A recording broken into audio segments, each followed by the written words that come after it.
All right. Welcome to another episode of the Sippin and Trippin podcast, where we connect with amazing people. Today's topic is why black men say no to therapy. I am your host, Desmond Black, and the people that's sipping and tripping with me today is the host of the What's Cooking podcast and my older brother, Mr. Chef Dennis Porterfield, and the host of the Dad Mentality podcast, Mr. Rodney. It's an honor, privilege, and a pleasure to have you both on the show today. And without further ado, I would like to do my daily check-ins and allow you to and allow me to start with Chef. How you doing today? I'm blessed and highly favored. Let's go. I'm loving Okay. this, bro. I'm ready to get it in, baby. What's going on? I'm fired up. I was fired up. I was thinking about Rodney. I was thinking about y'all. I was like, yo, let's go. Let's dig in. Let's dig in deep, deep.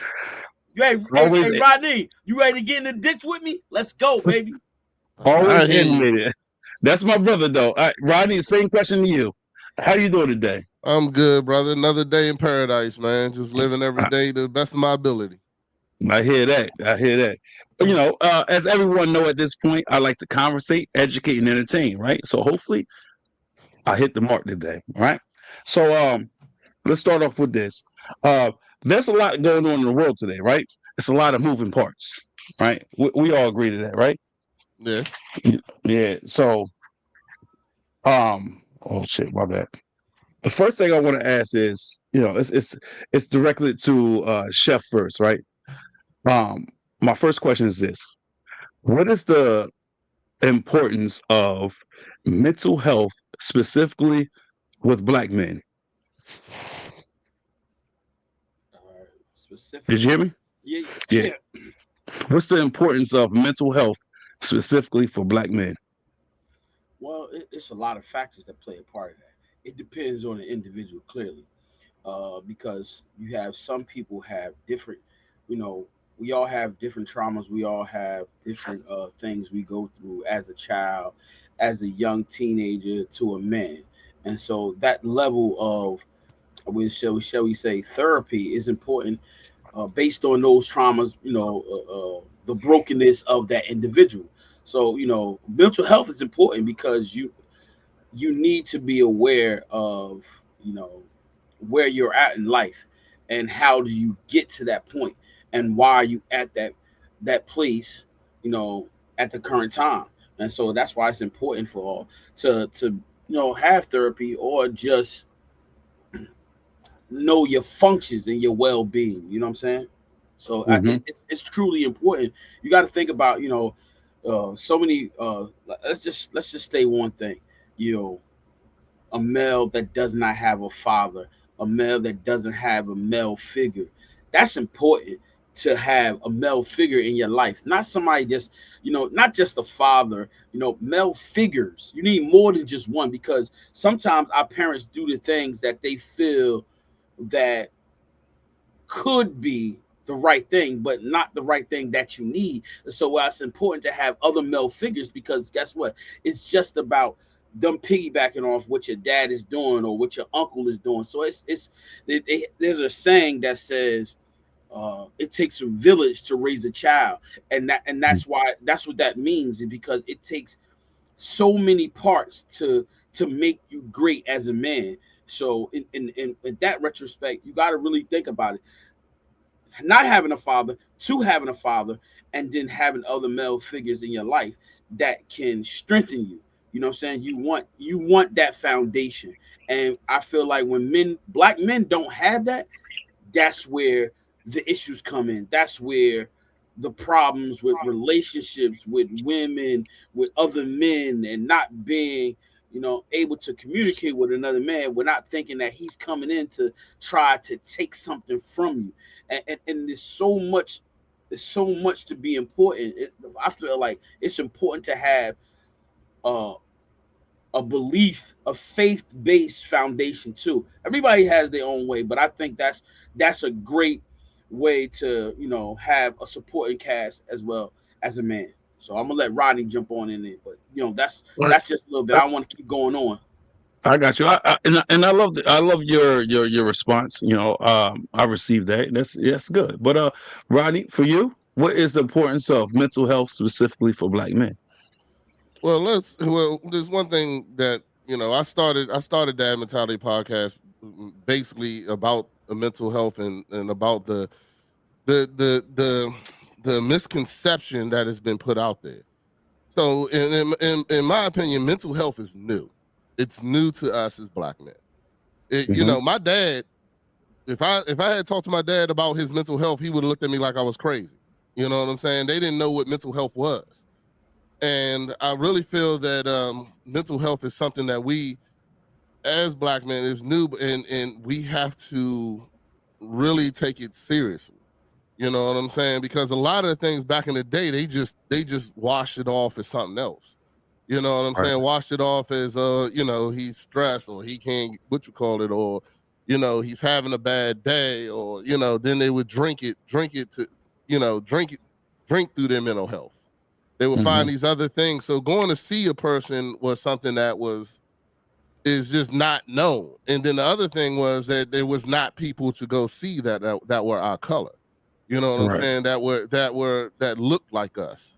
That was like us. So when you went to see a therapist or whatever, you would go see a white man. They didn't relate. They didn't relate to the things that we have to go through in our culture, the things that we have to deal with and stuff like that. So I mean, it's really new to our culture. It's really new to us as Black men because for a long time, the only emotion we were allowed to show was anger.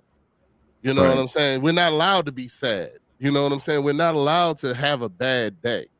You gotta Right. you gotta get out here and get it every day. It don't matter. There's no such thing as a bad day. My dad was not allowed to have a bad day. You know what I'm saying?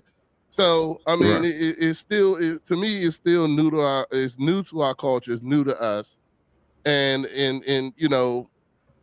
it's just something that is definitely important because I've realized that people do have issues. People have mental health problems that they need to work through, and they need a place to go that is safe and secure where they can feel secure. The biggest thing for us as men is that a lot of times we don't feel like we have a place to go where we can be honest, where we can talk about our feelings and not be ridiculed or not be put down or not be treated as less than a man Right. because you're having these days because you're having this issue.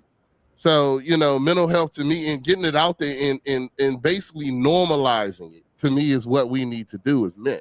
Like having this Right. conversation with us right now, you know what I'm saying? Is something that a lot of men don't do. We don't talk about these things. We don't talk about this.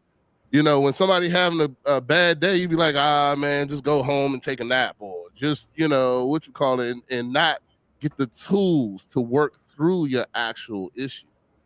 You Right. know what I'm saying? We've never as a culture had those tools. A lot of times, and believe me, I am a Christian, but a Mhm. lot of times we are told to pray it away. You know Right. what I'm saying? Like pray it away, which prayer is definitely great, but you still need to have a safe place where you can talk about these things and work these things out, with your family, with yourself, and everything like that. Right. Hey, um, Okay. Well, I first, I want wanted. to say this. Go ahead, Chef. Go ahead. Shout out, shout out to Demarcus for the comments. I appreciate you, Allison. Always, I appreciate you as well. Anybody else that's watching, I appreciate y'all too. Go ahead, Chef. What I wanted to say is that just think about this. I'm just going to piggyback off what Rodney said. Hey, Rodney, here's something for you. We talking about therapy, right? Mhm.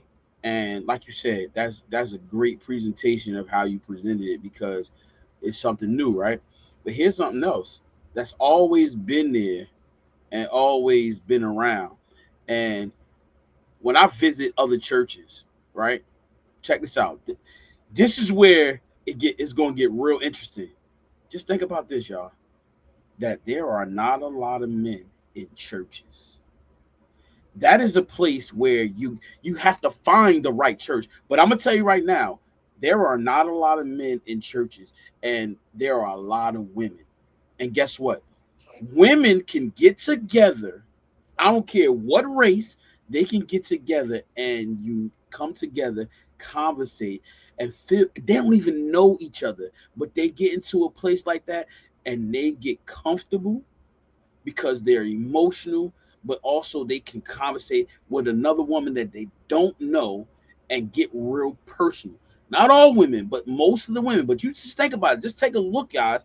And there is not a lot of men in churches because guess what? They do not, like you said, and that's where that is supposed to be. That's one place that you can go in there and it's supposed to be a safe place, but it's up to your discretion to find out if that's the safe place for you. And I say that because these are the two places that black men don't like to deal with is therapy and going to church.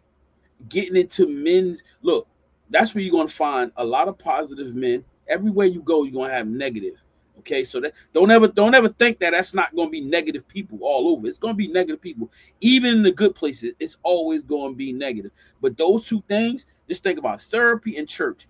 You don't see that. You don't see a lot of black men going to church, Well, and you don't see a lot of them having therapy so they can have better relationships because relationships, that's where it starts at. Just having that relation, having that one-on-one conversation.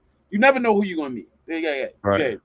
So I listen. That's where I have to disagree, man. Like you say it's not a lot of men in churches. I disagree with that. Like for instance, I'm gonna use my family, my father's side, like as an example. My grandmother, she built a church. She helped blueprint the church, right? She had 5 churches before she passed. You know what I'm saying? And the ratio from men to women was probably like 70% men and 30% women, right? And growing up, I've been to several people's churches. You know what I'm saying? I had disagreements with my father, and I've lived with white people. I lived with other black people. I've slept over, you know what I'm saying, different people's houses, and the number for me, from my personal experience, the men outweigh the women. Oh, shit. What you say, hey, Rodney? What you say? No, I agree. No, well, I don't. I'm not gonna say men outweigh the women or women outweigh the men. Women outweigh the men. I mean, there's a lot of great men in my church, and the churches that I've been to, I've been blessed. I've been blessed to experience both great women and great men. The thing that I would Mhm. tell you that there ain't a lot, in my opinion, is black male therapists. And and I agree and with that. black male therapists are hard to find. I have recently been looking for a new therapist, and it was difficult. It was easier to find people, find a pastor in the church or something like that to talk to, or a deacon or something like that to talk to. But then to find a black male therapist was difficult because for me, that's what I want. I'm not going to talk to. I don't feel that a woman can understand how I feel, and I don't feel that somebody of a different color persuasion can understand what I go through on a Okay. day-to-day basis. You know what I'm saying? So for me, my therapist, I need my therapist to be black. I need Right. my therapist to be a male. You know what I'm Right. saying? Because I need them to be able to. I feel like what we talked about earlier. You can't guide me on something you never been through. You know what I'm saying? Right. Or you can really relate. You can't help me get through. Like for instance, I'm not going to go to a marriage counselor that ain't married. You know what I'm saying? Like, why would I do that? Like, you don't know what the hell we going through. You can't relate, in my opinion. So the Right. same thing for me. For my therapist, I want somebody that I can relate to. And I'm telling you, for me, I feel that it's definitely hard, and I think that's one of the reasons why there is such a decline of black men refuse to go to therapy, or because the person that they're talking to don't look like them. You know what I'm Right. saying? And that becomes a huge issue. I mean, for me, that it is because Right. I'm not gonna talk to the white man. You know what I'm saying? And I'm not gonna talk to a woman about these things because I don't feel that they relate. So that's just how I feel. Right. No, but So Rodney, that's valid. That's valid because you listen. If a person never been in the trenches, they can't even come to your level. They can't even understand. They have to be able to understand from Hold up. being in the trenches. If they ain't never been there, guess what? They ain't know how. If you never been, listen. Go ahead, D, because I'm about to go in. Go ahead, yo. What you want to say? Go ahead. No, I was putting up these comments real quick, but the one thing I want to say is, because like I was saying to you guys before we started the show, I started networking with a lot of people, that do podcasts, and I got a lot of people that's interested in being a guest on my show, and likewise, I'll be a guest on their show. So I'm getting a lot of people commenting now, or liking it, or loving it, whatever. So shout out to Brian, shout out to the Skull Zone podcast and everybody else, that's watching. Molly too. He has several huge podcasts. I was just about to say that. I was about to say I'm not sure who Molly is, but I see Molly jump on there twice. Super producer. But this thing, so what I want to rebuttal is when you say if they haven't been in the trenches, right, you can't take advice. I disagree with that, because sometimes they might not have been where we've been through in life. They might not have gone through the trenches, but we can learn from everywhere. I mean, anyone. Like, a smart person can learn from a dummy. A dummy can learn from a smart person. So sometimes somebody that hasn't gone through or been through what we've been through, we can learn from them, and we can benefit from their guidance or their intellect, their knowledge. So that's where I disagree. Like, sometimes you have to take yourself outside the box and think differently. Right? You know what I'm trying to say? But D, just look at yourself though. Look at yourself. If that was so simple, right? The three of us. I didn't say it was simple. I didn't say it was simple, because nothing in life is simple. All right, but look, the three of us, we parents, right? We parents, and being that we parents, guess what? I'm almost certain. I never met Rodney's kids, but those my nephews and nieces. But I promise you this, they gonna listen. They listen. Sometimes when we tell our children to do something, right? It seems like they don't listen to us. They'll listen to somebody else. That's an adult. And you know why? It's because, guess what? It's because they can receive it, because it's not coming from mommy and daddy. And that's the same thing about somebody not going through something. If you never been through it, guess what? Back in my mind, and I'm almost certain that Rodney said the same thing. I'm like, yo, if you never went through something, how are you going to tell me anything? I really don't want to hear anything you got to say. Like we talked about this yesterday. If you never been married, right? You're not giving me no marriage. You're not giving me no marital advice. I don't want to hear it. Okay. Guess what? Your struggle. Listen, your struggle is totally different than mine. You're in a relationship. I'm married. I've been married for 10 years. You've been in a relationship for 5. What? No. But Chef, listen. But that's the unique thing, and that's the irony of things. Like, everybody is born differently, right? We are not the same, right? So we interpret things differently. We understand and comprehend things differently, right? So you don't have to be, and I heard this on the podcast yesterday, you don't have to be a parent to talk to somebody about parenthood per se. They might not fully grasp the idea of parenthood, but what you say when it comes to faith, when you're a believer and you study in the faith, right? Because I so badly wanted to jump on when Rodney and Lady T was talking, and you was talking about, when you study this, and that. I'll get to that in a minute. But it's when you study, right? So if you study something and you seek that knowledge, you can speak on it, because now you are knowledgeable in it. You might not have experienced it, but when you study something, you're knowledgeable enough to speak on it. So somebody that don't have kids, they can speak on it, right? And they can give advice, right? So advice, everybody got advice. Everybody got opinions. When they say opinions is like assholes, we all got one. You know what I'm trying to say? So we all got opinions. We all got advice. It's what we do with that. Some things might resonate. Some things might not. But that's when you got to be open-minded, right? When you're closed-minded, you can't see that. Sometimes a blessing is like a diamond in the rough. You know what I'm trying to say? So when you're open-minded, I got a quick question. Go ahead. I got a quick question. You a chef? Go ahead. Absolutely. Now, chef. Hold on. Wait a second. Chef. Hey, ask your question. Let me ask my question. Go ahead. You going to take cooking advice for a person that can read the recipe, or you going to take cooking advice for somebody who cooked the meal? Get him! Let's go. No. Let's say let's go. Let's go. Go. Answer the question. Let's go. For somebody who can read the recipe. Or are you taking cooking advice from somebody who made the dish before? Which one is it? Whoa. Cause I don't give a shit if you can read the recipe. No, You know what I'm whoa. saying? I don't Hold care on, how you much asked, you read the oh, recipe. If Rodney, you you ain't asked out me the here question. cooking, if you ain't out here in You, this kitchen cooking, then we hey, ain't talking. hey, hey, you asked me the question, so let me answer it. All right. I'm going to take advice from both. You know why? You don't know why because you said you wouldn't do it, right? So let me Yeah, break it down. right. I'm listening. The reason why I would take advice from both, right? Because and I was telling Chef before we went on live, I'm going to have a podcast episode strictly for him. We talk about cooking and how he got into it and the passion for cooking and the difference between a home cook and a chef. Because he often tells me I'm not a chef, I'm a home cook, and I am far from that. Because by definition, a chef, right? Right, this is contradictory because it says by definition a chef is somebody that can follow recipes. That's number one, and somebody that has the basic knowledge. So somebody that can follow recipes and they have the basic knowledge, why do chefs say that's a home cook?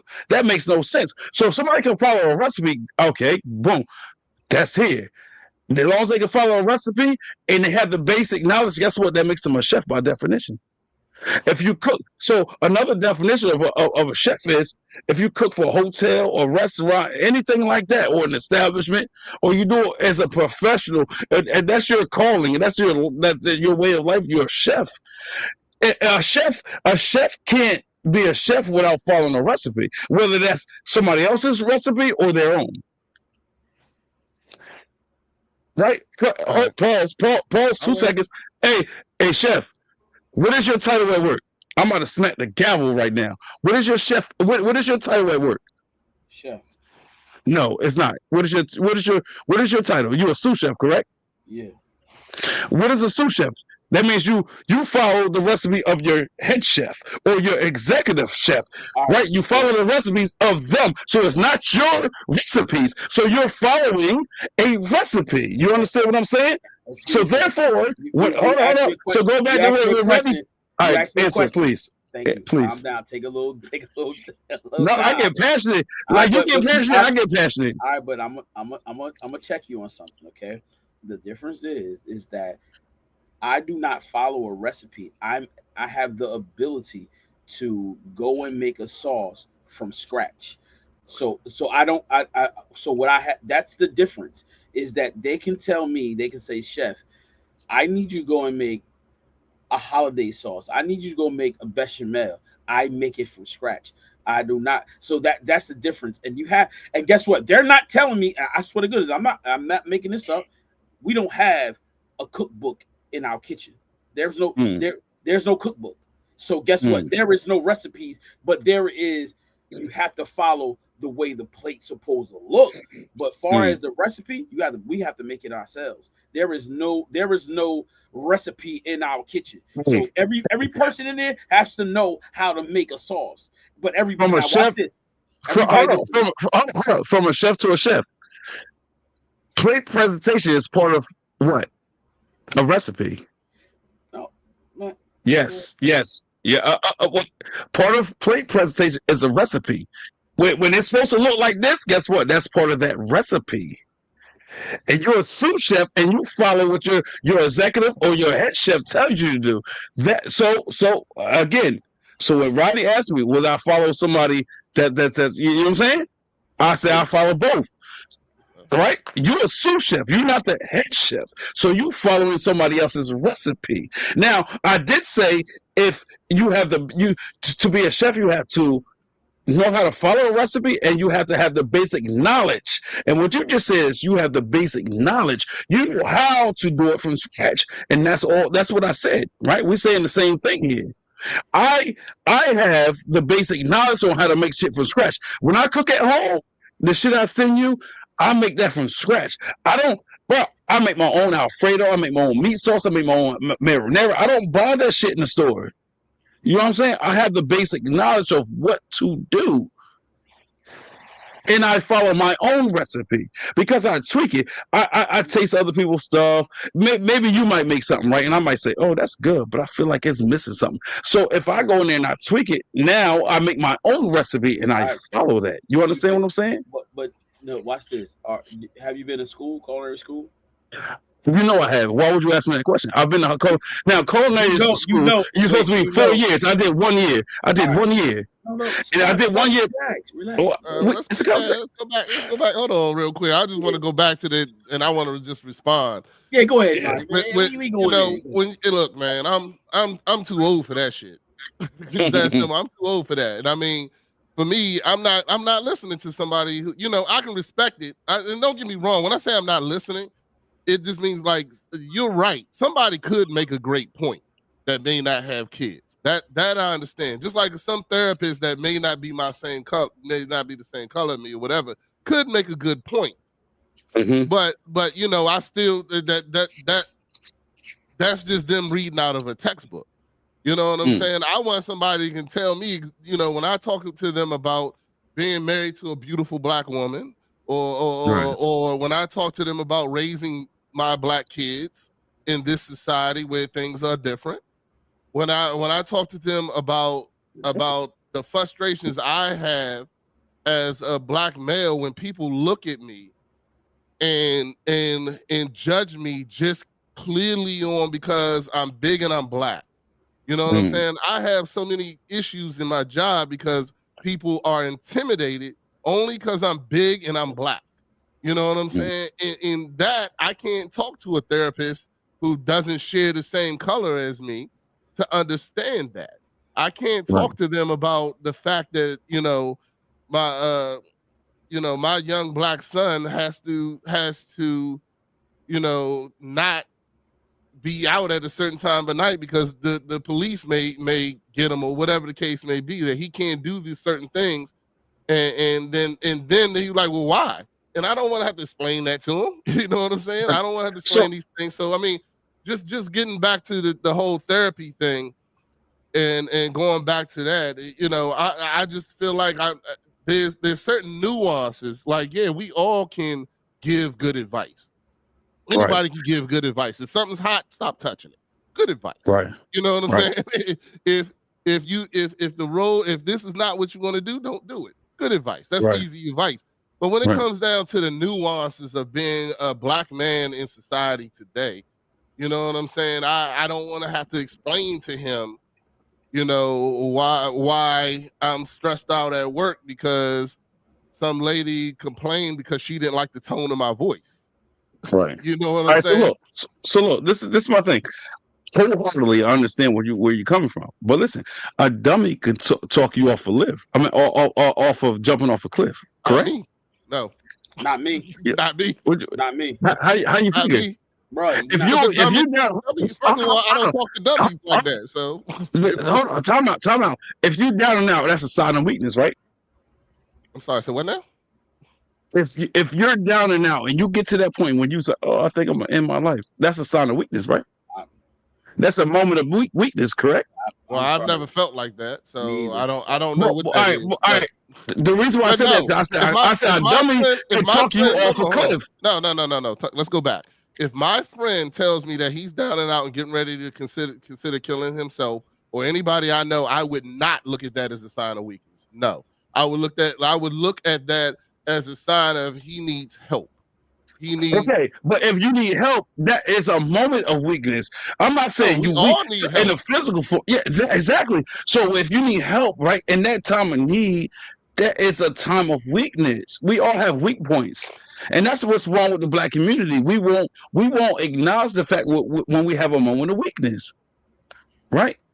I think that's the wrong terminology of saying. All right, you know what? Let me jump into the comments right quick, and we'll circle back maybe. Right, so is it Mally or Molly? Right, Molly. So the first thing he says, "I never been to jail, but I believe I can give some endpoint on it." You know what I'm saying? This goes back to what I was saying. So, okay, I feel like I'm 1-0 right now because he's on my side, right? So let me go right. I've never been to jail too, and I can tell you, don't go. That's it. Don't go. That's giving impact on it too. That ain't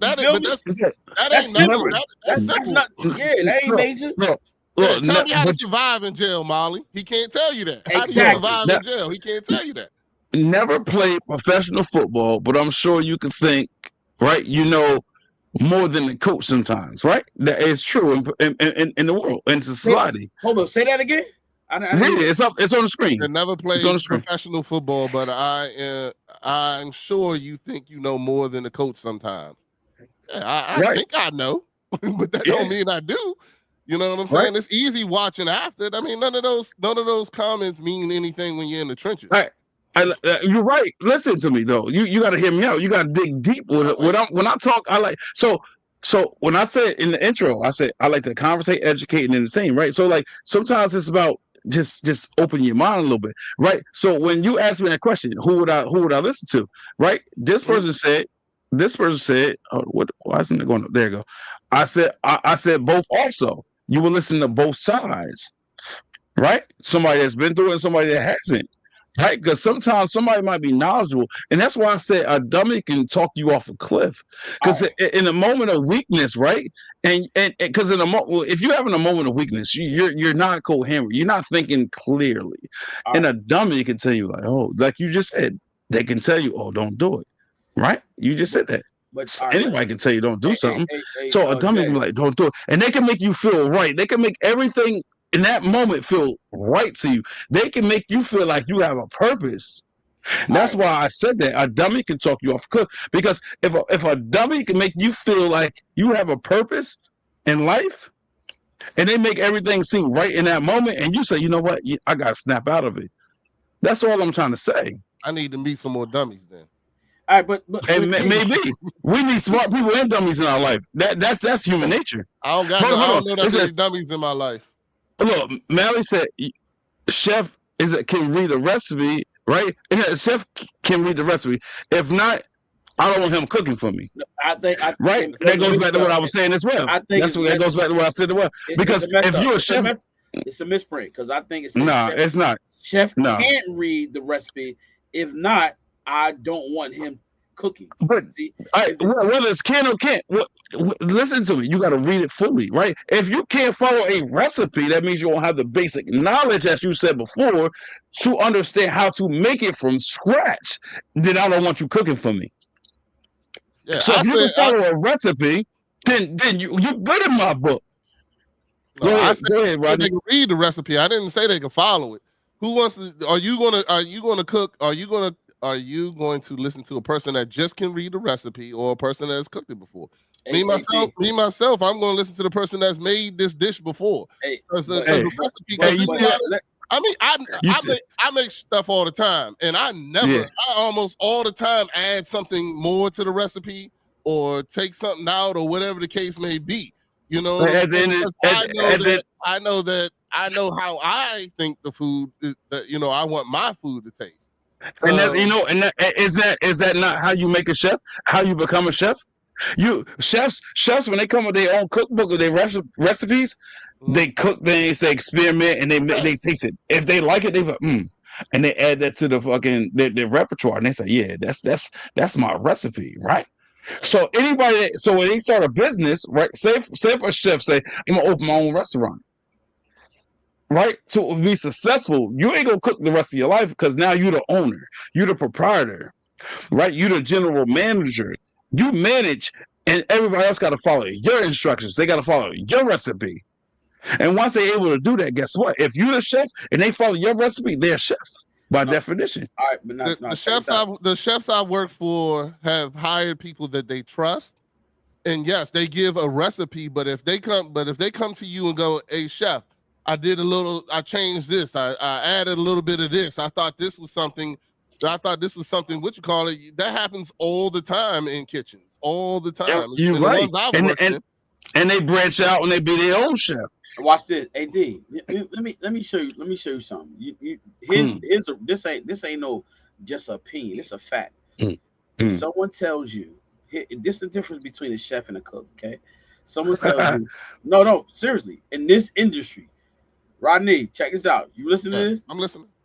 If someone tells you, I need you to come and do a tasting, guess what? You better have your own tools. Because you're not going to be able to use nobody else's tools. And so the point that I'm making to you is that, see, that is just a part.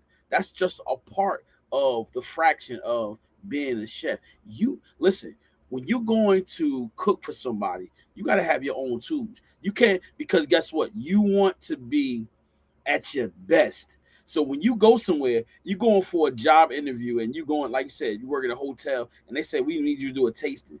Guess what? You already on a level.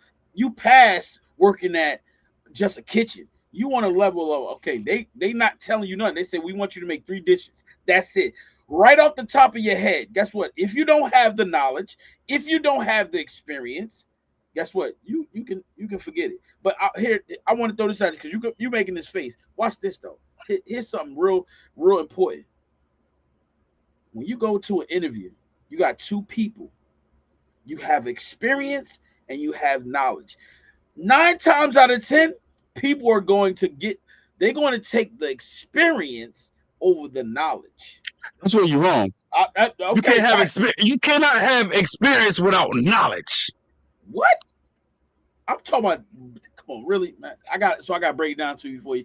No, hold on. There was somebody. Time out. So first of all, I hope y'all ain't got nothing to do because we drifted off from the topic. Listen, let's not forget who the host is right now, right? I told you we gonna have a podcast episode talking about this. So let's say that for then, okay? Okay. Like that, so hold on, time out. The comment on the screen that I left up there, it says y'all both have great points. Right? It says, but I'll take advice from everybody. Except your boy, them beasts. That's your boy. He's not talking about me. He's talking about one of y'all. He's saying that he's talking to me when he says that. He ain't gonna take the advice from one of y'all. It's all good. Hey, so look, I'm gonna say this, and we're gonna jump back on topic. Hey, Beast, I know what it is. I'm gonna tell you how real this is, Rodney. I'm gonna tell you how real this is. Chef always talking about putting on these shows, these events, cooking. I've been for 2 years. I said, let's have a competition. Let's put the money on the floor. Rodney, don't say nothing. Don't say nothing. Don't tell him what to do. He is own man. Let's put the money on the floor. I promise you, bro. You will not come out victorious. I promise you. And this is you boast and brag and talk about where you been and this and that. I promise you, bro. I promise. Right. And listen, I love you to death, but I promise you, because closed-minded people. And y'all just mentioned that last night. I had to say that. Closed-minded people are closed-minded. They are what they are. Right? Like, he talked to me like I don't know anything about cooking. When he said the basic knowledge, I have the basic knowledge. I did culinary. He know it. He gonna ask me that stupid-ass question and say, you ever did culinary? He know I did. Culinary is supposed to be 4 years. I only did 1 year because our younger brother said, hey, he was in the military. He said, if you interested in doing school, I'll fund it. So I did a year, and he never paid, and they looked at me for the money, and I said it ain't gonna happen. So that's what happened. I never did my 4 years, and it's something I always wanted to go back to doing. But this is the thing. At one point, Chef Dennis right here, he was like, you can work for me, but you got to be an intern, right? If you know anything about an intern, you got to go to school and you got to work. So you're not going to capitalize on the most revenue because now you're going to school. That means you got to work part-time. And plus, he was working in New York. He's still working in New York. And that's like a 2-hour commute for me. And I say, that's a no-go. That's a no-bueno. I can't do it. I can't do it. This is before I had kids. I said, I can't do 2-hour commute. Right, so technically it's 4 hours because you got to get there and you got to get back. So and it ate me alive for like a couple years. I'm like, damn, I wish I did, because I know what he makes. I know when he get an increase. I know when he got a bonus, and I'd be like, damn, that could have been me. But we can't go through life and live with regrets. Right, I have no regrets in my life right now. I he's successful, and I commend him. That's my brother, and I love him for that. And I support him to the fullest. You know what I'm trying to say? But for him to ask me that question, I thought it was a slap in the face. But anyways, we're going to get back on topic here. Hold on, I got a question. Go ahead. I got a question. Did y'all live in the same household when y'all were young? No. We lived in a household for what? Maybe 2 years? Okay. That's it. Now. I'm trying to figure it out. Because I was like, how'd y'all get out of the same house without killing each other? I'm trying to figure that out. Y'all need couples So therapy. If we talk about therapy, couples, y'all we not a two couple, need but couples therapy. Nah, y'all family two, therapy, y'all, whatever. family Couple therapy. therapy. Nah, man, I don't understand what's going on here between y'all sometimes. Sometimes it just feel like it's just like this whole I don't know. I'm trying to figure it out. Like I'm trying to process it every time I get on the podcast with both of y'all because it is hilarious. Y'all both Hey, Rodney. Hey, Rodney. This is the thing. That's why today's topic is perfect because I'm going to grace the surface on some of those things, right? Because we talk about mental health, right? So we will touch the surface on certain things about how we bump heads, right? Like we both lived troublesome childhoods, right? Growing up, they used to call him the beast. They used to call me the monster. Growing up, right? And so the thing is, we both got the same mother. We got the same different fathers. And the crazy thing is, he was supposed to be well, he's supposed to be a junior, but he's not, right? My mom didn't want that, or our mom didn't want that. I was supposed to be a junior. My mom said, our mom said, no, it ain't happening. So our middle names are different, but it's 5 boys, right? His middle name is different from his father, and my middle name is different from my father. And it's apropos. It's crazy how they labeled him the beast and me the monster. And we didn't give ourselves some titles. It's just me and him grew up alike. We grew up so much alike that it's crazy.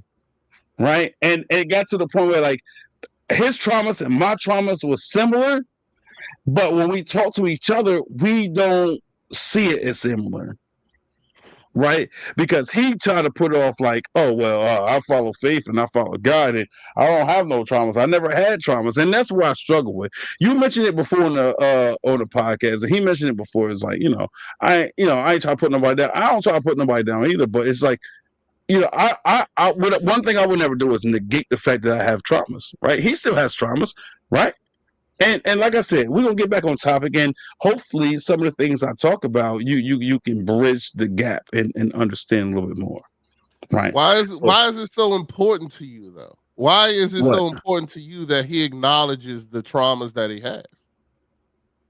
Well, I wouldn't say that it's so important, right? It's like I support him, right? Love him to death, but it's like when for instance, if it's just family or something, or it's just me and him, we talk, and he speak about these things, or he has his moments of weakness, and then he get out in front of the world, and nobody asks him questions, but he volunteers certain information and say, "I'm here, and I never did." It's just to me, it's a little disturbing, and I never had this conversation with him, and I've been saying I would, but I didn't know how he was going to receive it. For me, it's disturbing because if nobody asks you the questions and you volunteer your lifehood, like your life story, and you negate things, or you try to make it seem like you're Superman, to me that's disturbing, right? Because it's one thing if somebody say, "Oh, have you ever experienced this? Have you gone through this?" and then you respond to it, you might say, "Oh, I'll pass. I don't want to talk about it." Right? That's one thing. But when you volunteer information about your life and say, "I never this or this never happened," to me it's a little disturbing. Because when we talk about when he said go through the trenches, we went through the trenches together. He went through the trenches solo. I went through the trenches solo. So to be family, right? To be blood, and to hear this, and I'm like, oh, if we're gonna be transparent, let's be transparent. Because if so, all right, this is my testimony right now. All right, let's go. If nobody, right here. Hold on. Let's get it. This therapy right here. Go ahead. This is therapy. If nobody asks you the questions and you volunteer information about your life, that means you're seeking help, right? You seeking some type of validation, right? So be transparent. Don't say I'm transparent and not be fully transparent. Because anything a person do in life, you should do it to the fullest. If you're not doing it to the fullest, if you're not giving it your all, don't do it at all. That's my motto. That's what I believe in. So if you can say you're gonna be transparent, okay. Be transparent. Don't sugarcoat things and water things down and make yourself seem more than what you are. Because if you want to be more than you are and you're not there yet, you need help. So if speaking to somebody helps you get to that point, let it be what it is. I would never. Yes. I'll ask you a question.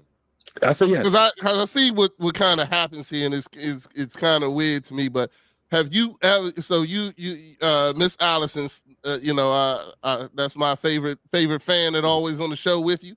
Have you ever been with your significant other and y'all experienced the same thing, but when you discussed it, it was different? Oh, she at work. She might not respond, but go ahead. No, I'm talking about you. I'm talking about you. Oh, okay. Have you ever been there and y'all actually watched the same thing, but when y'all had the discussion, she had a different version of the exact same thing y'all just saw? Well, you can't use my significant other as an example, right? I'm gonna tell you why. I don't care who it is with you. You can pick any person. Have you ever had that happen where you and them saw the exact same thing, but then when y'all discussed it, it was different? Their version of what they saw was different, and your version of what you saw was different. All the time. Yeah. So that's because now we're talking about interpretation. Hold on, but that's what's happening here. Your version of hold on, it definitely is, because you can't tell Chef Dennis how he saw it. You can't tell Chef Dennis how. I thought she wasn't listening. Yeah. Oh, yeah. Yes, we view things different all the time, and that's what I'm saying. Just because y'all lived in the same house don't mean y'all saw things differently. You know, I have two other brothers, and we see things completely different all the time. But that doesn't mean you missed the point. No, you missed the point. But I'll go ahead. Go ahead. What I said was, if nobody asked you the questions and you volunteer information, for instance, you right now on this podcast, this platform, you ain't asking me nothing about my life. If I jump up here and I say, yo, Rodney, I was always the fan favorite in my household. I was always on a pedestal in my life. My mom, my dad, all my brothers had me on the pedestal, and they did this. You didn't ask me how they treated me, but for me to volunteer that, right? And it's a lie, and I know it's a lie. Come on, to me, that's what I said was difficult, right? He dealt with a lot of stuff. This is the thing. If you ask him specifics, if he didn't feel comfortable with telling the truth, all he has to say is, "I'm gonna pass on that." But for you, I'm not saying this is what he does. I'm just talking in general right now. If somebody fabricates their life or their life story on their own without nobody asking the question, to me, I can't wrap my head around that. That's what I'm trying to say. You know what I'm saying? If you ask me what's the most embarrassing thing that happened in my life, and that was a direct question, and I tell you, and I think about it, I'm like, oh, this is embarrassing, but I don't want the world to know because I know I'm live. And I say, you know what, I'm a pass. I'd rather tell you I'm a pass than to sit there and fabricate and lie. That's all I'm saying. What you calling fabricating a lie is just his version. I mean, you can't. How's his version? He know the truth. Because you, once again, we just had the conversation with two people who can see the same thing and see it differently. So therefore, in his eyes, he could be all these things. He can be all these things that he is, because that's his eyes. My problem to you is, why do you get so upset about it? Why do you feel that you have to call the bullshit? If it is bullshit, why do you feel you have to call it? Why is it that it bothers you so much? Because that's the real to me, that's the real issue. There's something there that you're not being truthful about. And because hold on. Just elaborate on that one thing. Hold on. No, I'm sorry. Just elaborate on that one thing when you said something that I'm not being truthful. Just elaborate on that, because I don't want to forget it. That's the only reason why I cut you off. Well, I don't know what it is, but there's something there, because there's something. So, for instance, we're all people of our past. Our childhood still plays a relevant role in my life. My childhood still plays in that. So, but I don't know what happened. I don't know if there was something that happened. I don't know what it is, but I clearly see, just like when I talked to Chef Dennis and I said you're closed-minded from what I see.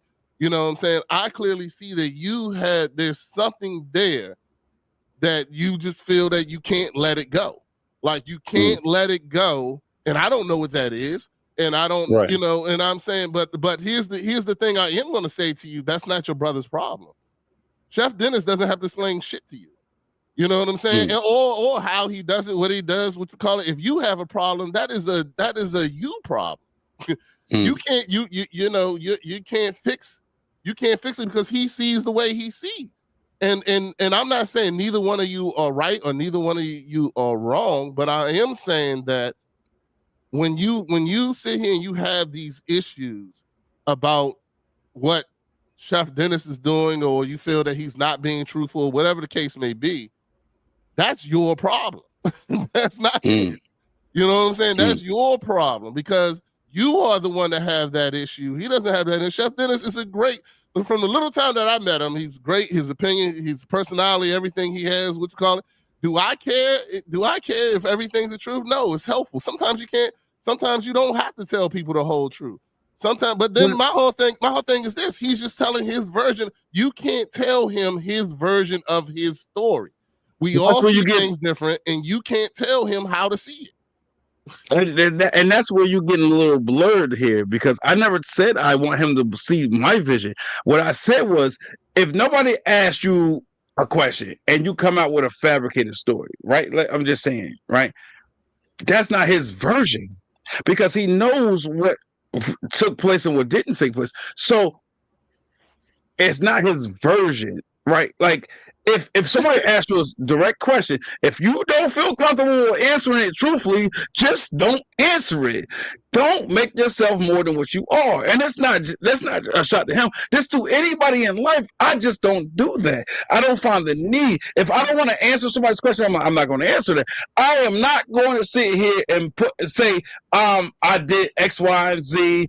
What people in jail say is jailhouse stories. I am not going to say that I did this, and that when I didn't. I am not going to do it, because it makes no sense. You know what they say about liars? That's a thing. Every time you say that, every time you say the word lie to me, it lets me know that there's something else every single time, because you can't tell him he's lying. You can't. You can't tell him he's lying. Well, you directed this though. So it's his version of the story. It's his version. All right, we're gonna get back on topic, because this is the topic. We in therapy right now, brother. You catch another black man. You're right. But and something that's not true is not somebody's version. If somebody was in the streets and they were selling drugs and they was nickel and diming, and they tell somebody I made $250,000 a year, that's not their version. That's a fucking lie. Okay. If somebody was a virgin till they was 50, can't say I had sex with 50 people. That's a lie. That's not their version. That's a lie. That's a fabricated story.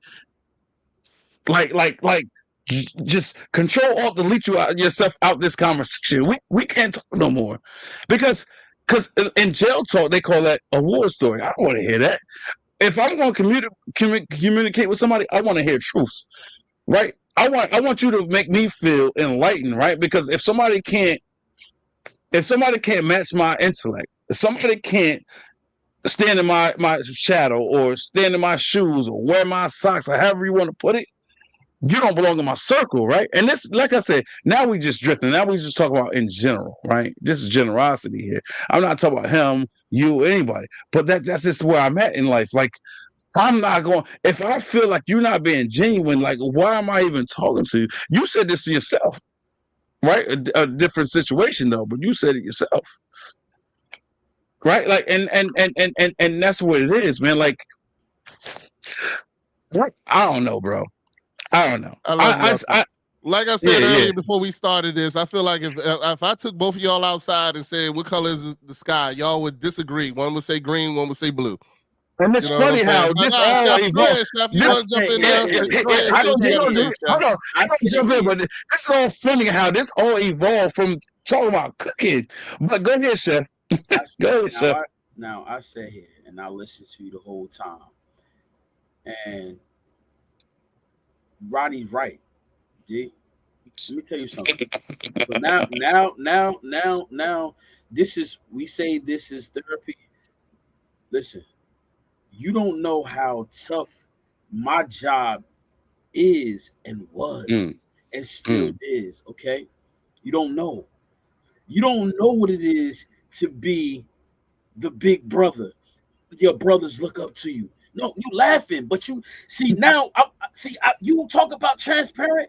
I pour my heart out, because guess what? I know who I am. You don't know what I endure. But guess what? That's the difference between me and you. I'm ready for whatever. I understand that people going to slander. I understand people going to pull me down and try to make me feel that way. But I'm telling you in front of publicly, worldwide, okay? You my brother. You will always be my brother, flesh and blood. But you listen. This is a podcast for therapy. But I'm going to tell you this. Listen. All I want to see you do great. So when you step out of line, what I feel like is great for you, I am going to say something about it. You might not receive it in that way, but see, that comes from a place of love.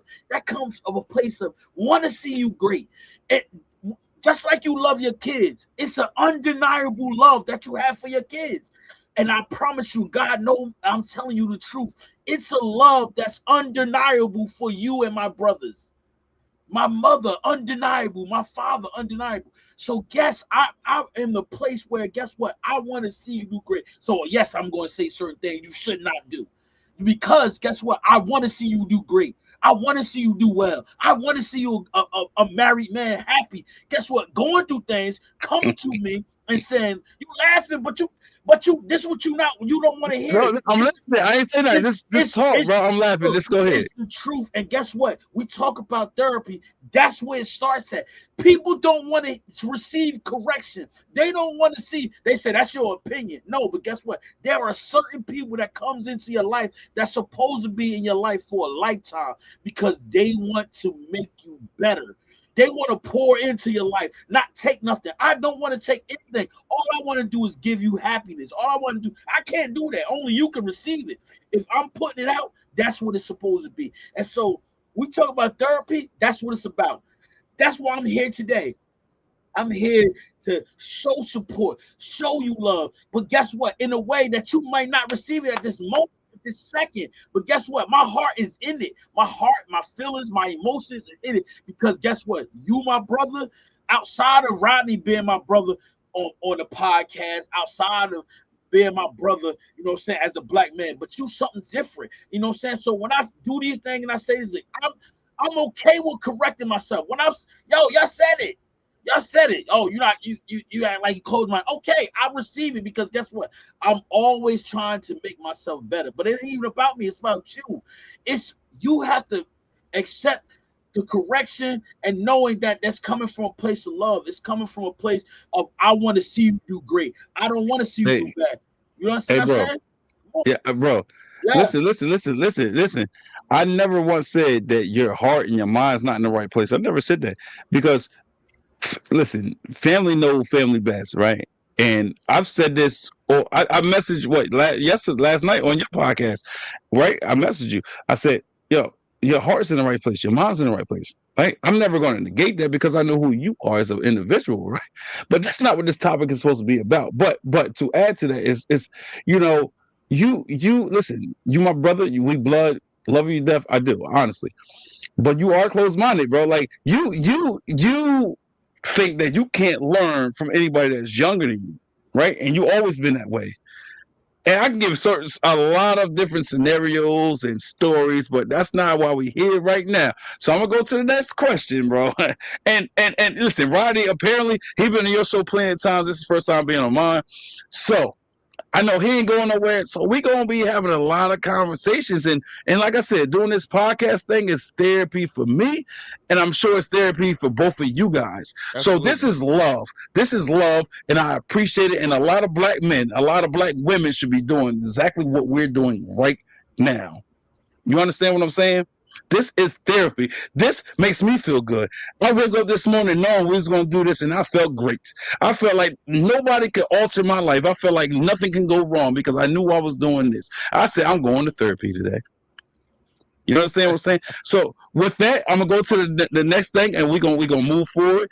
And then at a later time, after we not live, if y'all want to talk, we can talk. Right? So the next question, I'm gonna ask you first, and I'm gonna ask Rodney. So, Chef, why do you think black men choose not to go to therapy? Past hurt, trauma. They haven't recognized that they have an issue, accepted they have an issue, or they have problems. They haven't accepted. So they feel like because they haven't accepted, they refuse to, do that. They think they okay, so they're blinded Okay. by their hurt. So okay. So traumas and pain and things they went through. Okay. So Rodney, why do you think black men refuse therapy? because they don't want to face. They don't want to face the truth. They don't want to face that trauma. A lot of black men, like for instance, we've been told as children. I don't know about y'all, but I was told, you can't cry. Mm-hmm. You can't do this. You can't do that. Don't show that. Don't show that. Weakness. Right. And when you go there, you have to face those things. You have to face those moments. You know what Mm-hmm. I'm saying? When you go to therapy, I mean, when I went to therapy, it was definitely everything was always brought back to me. Why did I respond the way I did? Why did I Right. do the things that I have to do? And a lot of people don't want to face that. They don't want to face. They want to, because I started off in therapy talking about what everybody else is doing, talking about situations with my wife, situations with this, situations with that. And then every time he kept on asking, so well, why did you punch the wall? Mm. And I'm like, because she pissed me off. Okay. So she pissed you off and you felt the response was to punch the wall? Yeah, I felt you punched the wall. Okay, well, what happened after that? We were still arguing. You know what I'm Right. saying? Now, so that didn't do anything.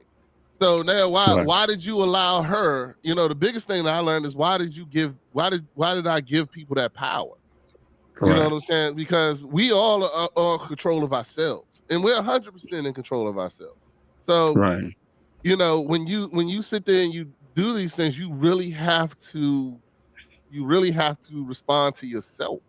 You know what I'm Mm. saying? You have to take those things that the trauma. Who wants to talk about the things that happened in their childhood that was really trauma?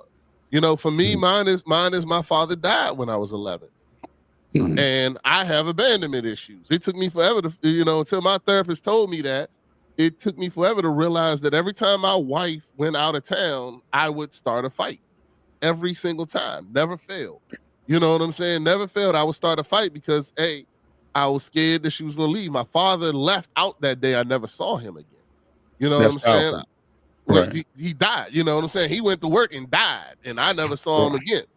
So, who wants to really sit there and sit in that and really get those emotions to understand that that's the reason why when my wife leaves to go out of town, I start a fight.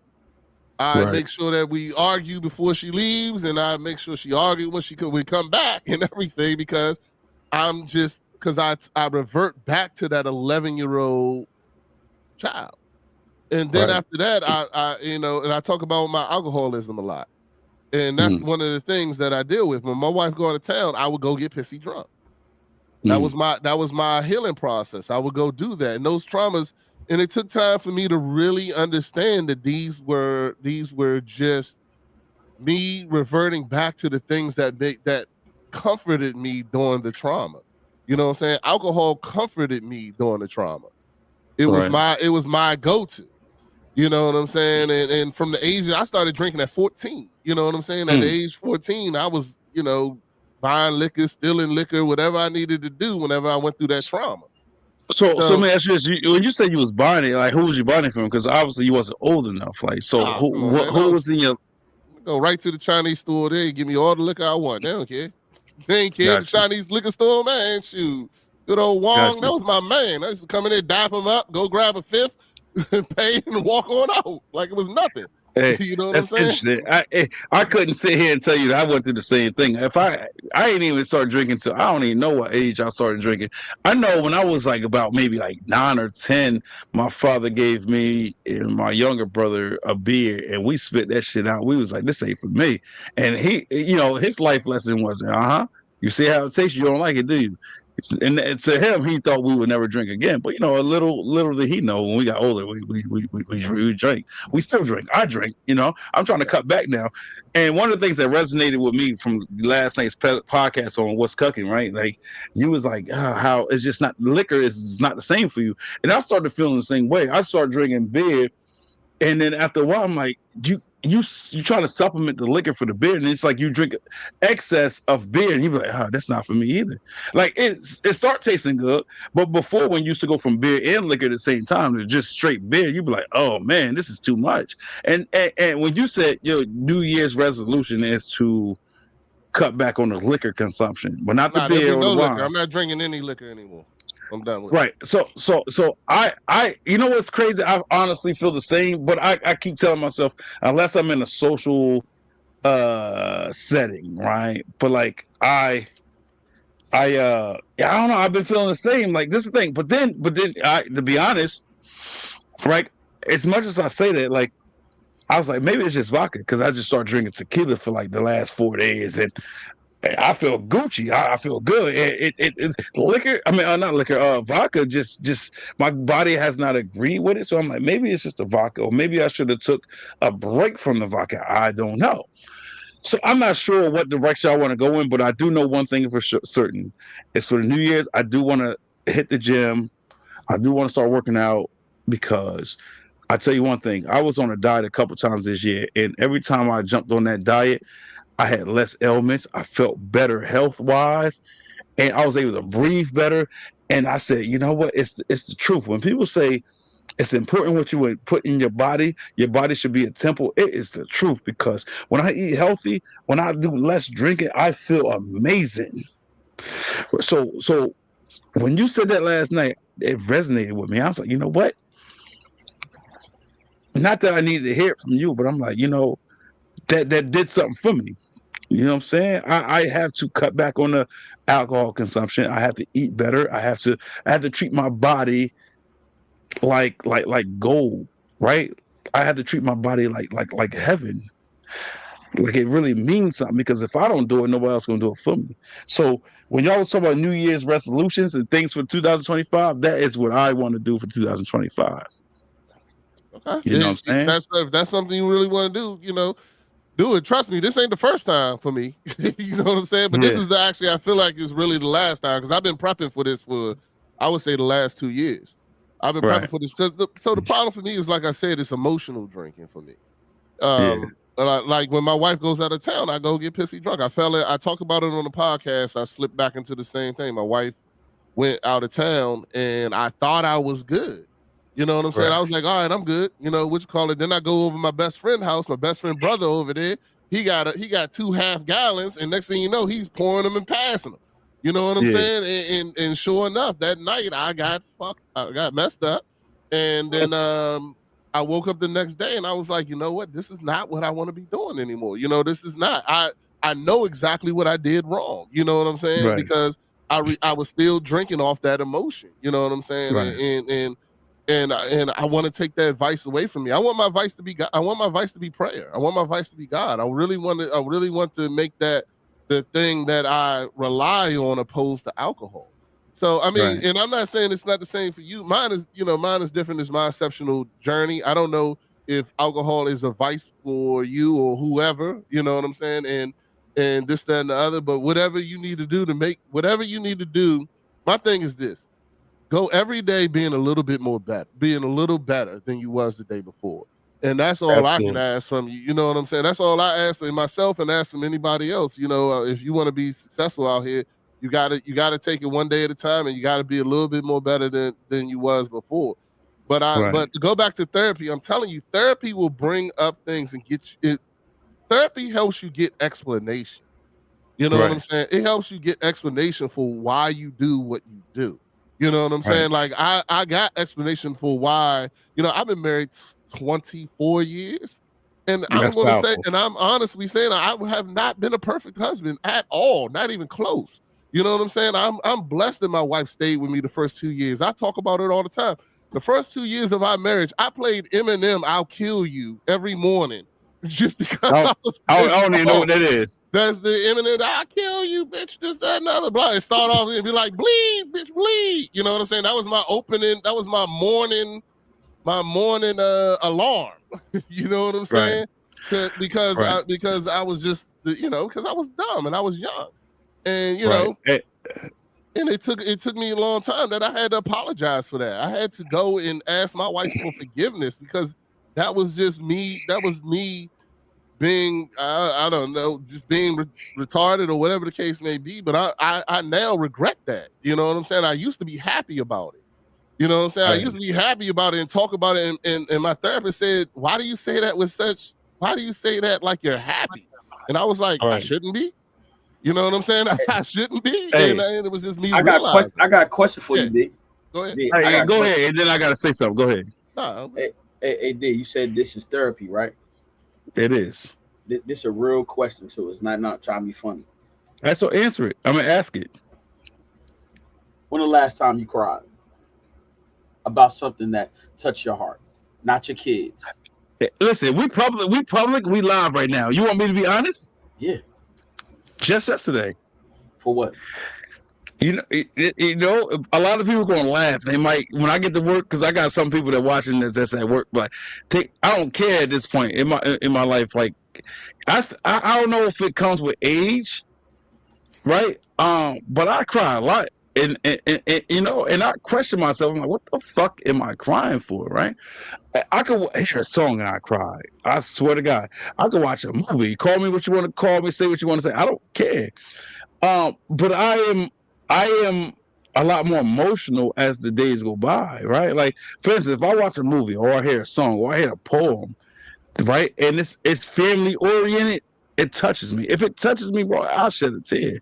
That's no bullshit. That's no motherfucking bull. I watch a movie and I still try to hide that shit when I should be carefree, not caring about shedding tears in front of people. But I'll be like, oh, I gotta use the bathroom. And I'll be like, oh, clear my face off. So to answer your question, just yesterday, I sometimes any movie or any song or any poem that I can relate to or about traumas or anything that's family oriented, bro, I fuck like I'm serious. So to answer your question, just yesterday. All so right. Desmond, have you been to therapy? Have you done therapy? Yes, and we're gonna get to that. So don't ask too many questions just yet, but we're gonna get to that. Yeah. It's a therapy session, right? So but listen, I'm the host, bro. I got it. I already know it's kind of structured, so I know I'm gonna get to that, right? So we kind of got this is the thing, we got derailed here. So instead of it being in motion and being fluent, we went here, there, we went left, right, trying to make a circle. So we're gonna get to that. That's all I'm saying. You know what I'm saying? All right. So like, all right, so to get back to hold on, let me put this up here right quick. Real men shed tears because when you hold all those emotions in, it will cause you to erupt like a volcano. That is true, and that's true. But this thing, I cry a lot now. And I said I would never. And I used to make fun of people, right? And say, "What are you crying for?" You because that's how I was raised. What are you crying for? You're a man. But now I cry all the time, and that's why I be questioning myself. I'm at war with myself. Like, why am I always emotional? And I'm like, it must come with age. Appreciate it. This guy, he said, I don't cry for myself, I cry for others. Nah, if you cry for others, you cry for yourself as well, in my opinion, because tears are based off emotions, right? Like if you cry for somebody else, that means you have empathy, right? You feel sorrow or some to some capacity. So you also cry for yourself. That's my opinion. So let me say this. So like when we talk about therapy, right? Why black men refuse or say no to therapy, right? So a lot of black men say no to therapy because they say they don't have the time for therapy. And if they had the time for therapy, they ask themselves, well, with the time, like how are we going to figure it out? Right? A lot of people struggle with trying to figure it out. Right. So to that, I'm gonna ask you first, Rodney. So to that, when black men say they don't have the time, and if they had the time, how am I supposed to figure it out? What do you say to that? Well, I mean, it's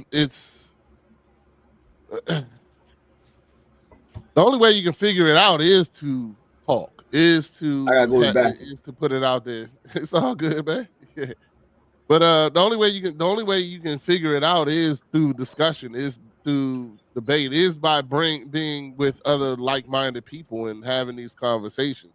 You know what I'm saying? We all in the process of figuring it out. You know what I'm saying? It's I don't think you ever going to spend a day in life where you're not trying to figure it out. Right. You know what I'm saying? It all has to. It all has. Hold on, let my damn dog move. He done knocked the camera. He trying to knock the camera over. But anyway, yeah, you know, I mean, every day in life you trying to figure it out. We never are gonna. There's not one person on this earth that's gonna say, "I figured it all out." You know what I'm saying? Like, I Right. got it perfect down packed. Nah, there's always problems. There's always a new day. There's always something different. So, And a lot of households, a lot of black households, though, that's what a lot of black men feel. They don't have the time. And if they had the time, how are they going to figure it out? Right. So when they constantly asking themselves, how are we going to figure it out? They're at war with themselves. You know what I'm saying? So that's a mental block. They stand in their own way trying to figure it out. Instead of living life and trying to do better, they're trying to put themselves in a situation like, oh, I'm supposed to have all the answers. And that means, like I said, they put themselves in they stand in each other's way. Chef, you there?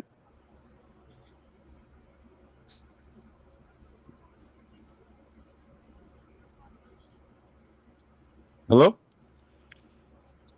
I don't know. It seems like both of them dropped out, but I'm just gonna keep talking. Like therapy goes a long way. Like a lot of people they feel like they deal with a lot of masculinity, and they don't want to admit that they have a problem. They don't want to seem weak or whatever, and they're looking for people's acceptance when in all actuality the only person they should look for acceptance is in themselves. Hold on. check one. Can you You hear hear me? me? Yeah, I I hear hear you. you. My dog done went and knocked the whole thing. He knocked my whole all, camera out and everything. Hold on, let me try to get it back up real quick. I'm sorry about that. all good. I'm about to send him upstairs. But yeah, that dog went back there and knocked everything out. I don't even know what happened here. Hey, that's why I'll be ready to go live. I'll be telling my kids, man, like I'm locking my door. Anything you need, let me know now before I go live, because I don't need no interruptions. What Yeah, he happened? was good. What happened? So no, his dog Uh, knocked his camera out real quick. So let me ask Chef the same question real quick, right? I said, what was the last thing I said? Let me think about it. No, I don't know if it was a question. I said, Chef, I said a lot of black men say they don't do therapy, or they say no to therapy because they don't have the time, right? And if they had the time, they try to figure out, well, if I had the time, how am I going to figure it all out, right? So to that, what do you say? It varies. It depends on how bad they went, how important it is them to them to fix the situation, to fix their trauma. Right. You know what I'm saying? So it's not even about them saying they don't have time. It's about them wanting and willing to fix and acknowledging that they have issues that Well, need to be fixed. well, deep down inside, I think a lot of black men, I think deep down inside, a lot of black men, I think they feel like they need therapy. I think if they just stand in their own way and say, I don't want to seem weak, or they worry Yeah, about they try to fit in with people that's around too much. Like, I think everybody knows they need help. but If anybody say they need help, in essence, to me, they say they need therapy. They need counseling. we talking about our race. But here's a bigger thing. I think here's a big uh acknowledge that I can say that I recognize is that the trust issue. That's big. Trust issues Trust. with what? Listen, how can you be vulnerable to a person you really can't trust? So when we talk about vulnerability, if you can't trust the man, your brother that's next to you, how can you be one even allow yourself to be vulnerable to somebody for therapy? You can't even I'm trust your glad. neighbor. I'm You know glad what you I'm saying? said the word vulnerable. When you're vulnerable, what is that? Define the word vulnerable for me, please. One of y'all. Vulnerable, Yes. I guess like you could say weak. Yes, exactly. That's what I was getting at. When I I said, don't look at this week. see how I reeled them in? When I said signs of weakness, then when you vulnerable, that's a moment of weakness. No, That's all No. vulnerable is about. Hold on, bro. Hold on. Like, I'm like gonna you let you said, talk. I'm gonna look it up. you said not, bro. You said knowledge, right? You say learning. Yo, it's so many different levels of vulnerability. Vulnerability doesn't mean just weak, just weak.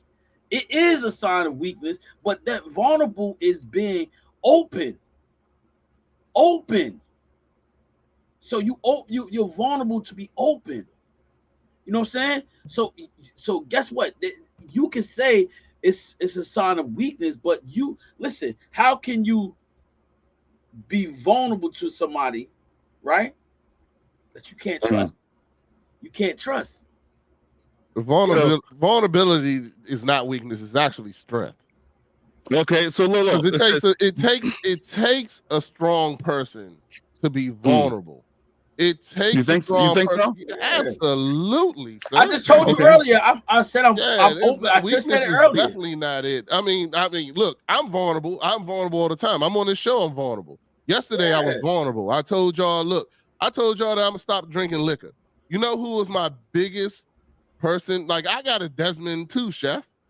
You know what I'm saying? Like, I got a Desmond too. You know what I'm saying? That looked straight at that and was like, I can't fucking wait. You know what I'm saying? I can't wait to catch you with liquor. You know what I'm saying? And I'm like, you gotta remember, you got me you got me misconstrued, but hey, this is my interpretation, sir. That's all. I'm just I giving my understand. interpretation of the situation. Okay. So by definition, I got my old who I know that can't wait. Right. I was surprised they didn't bring a bottle down right after I said it. You know what I'm saying? Right. You know, just to see what I was going to do.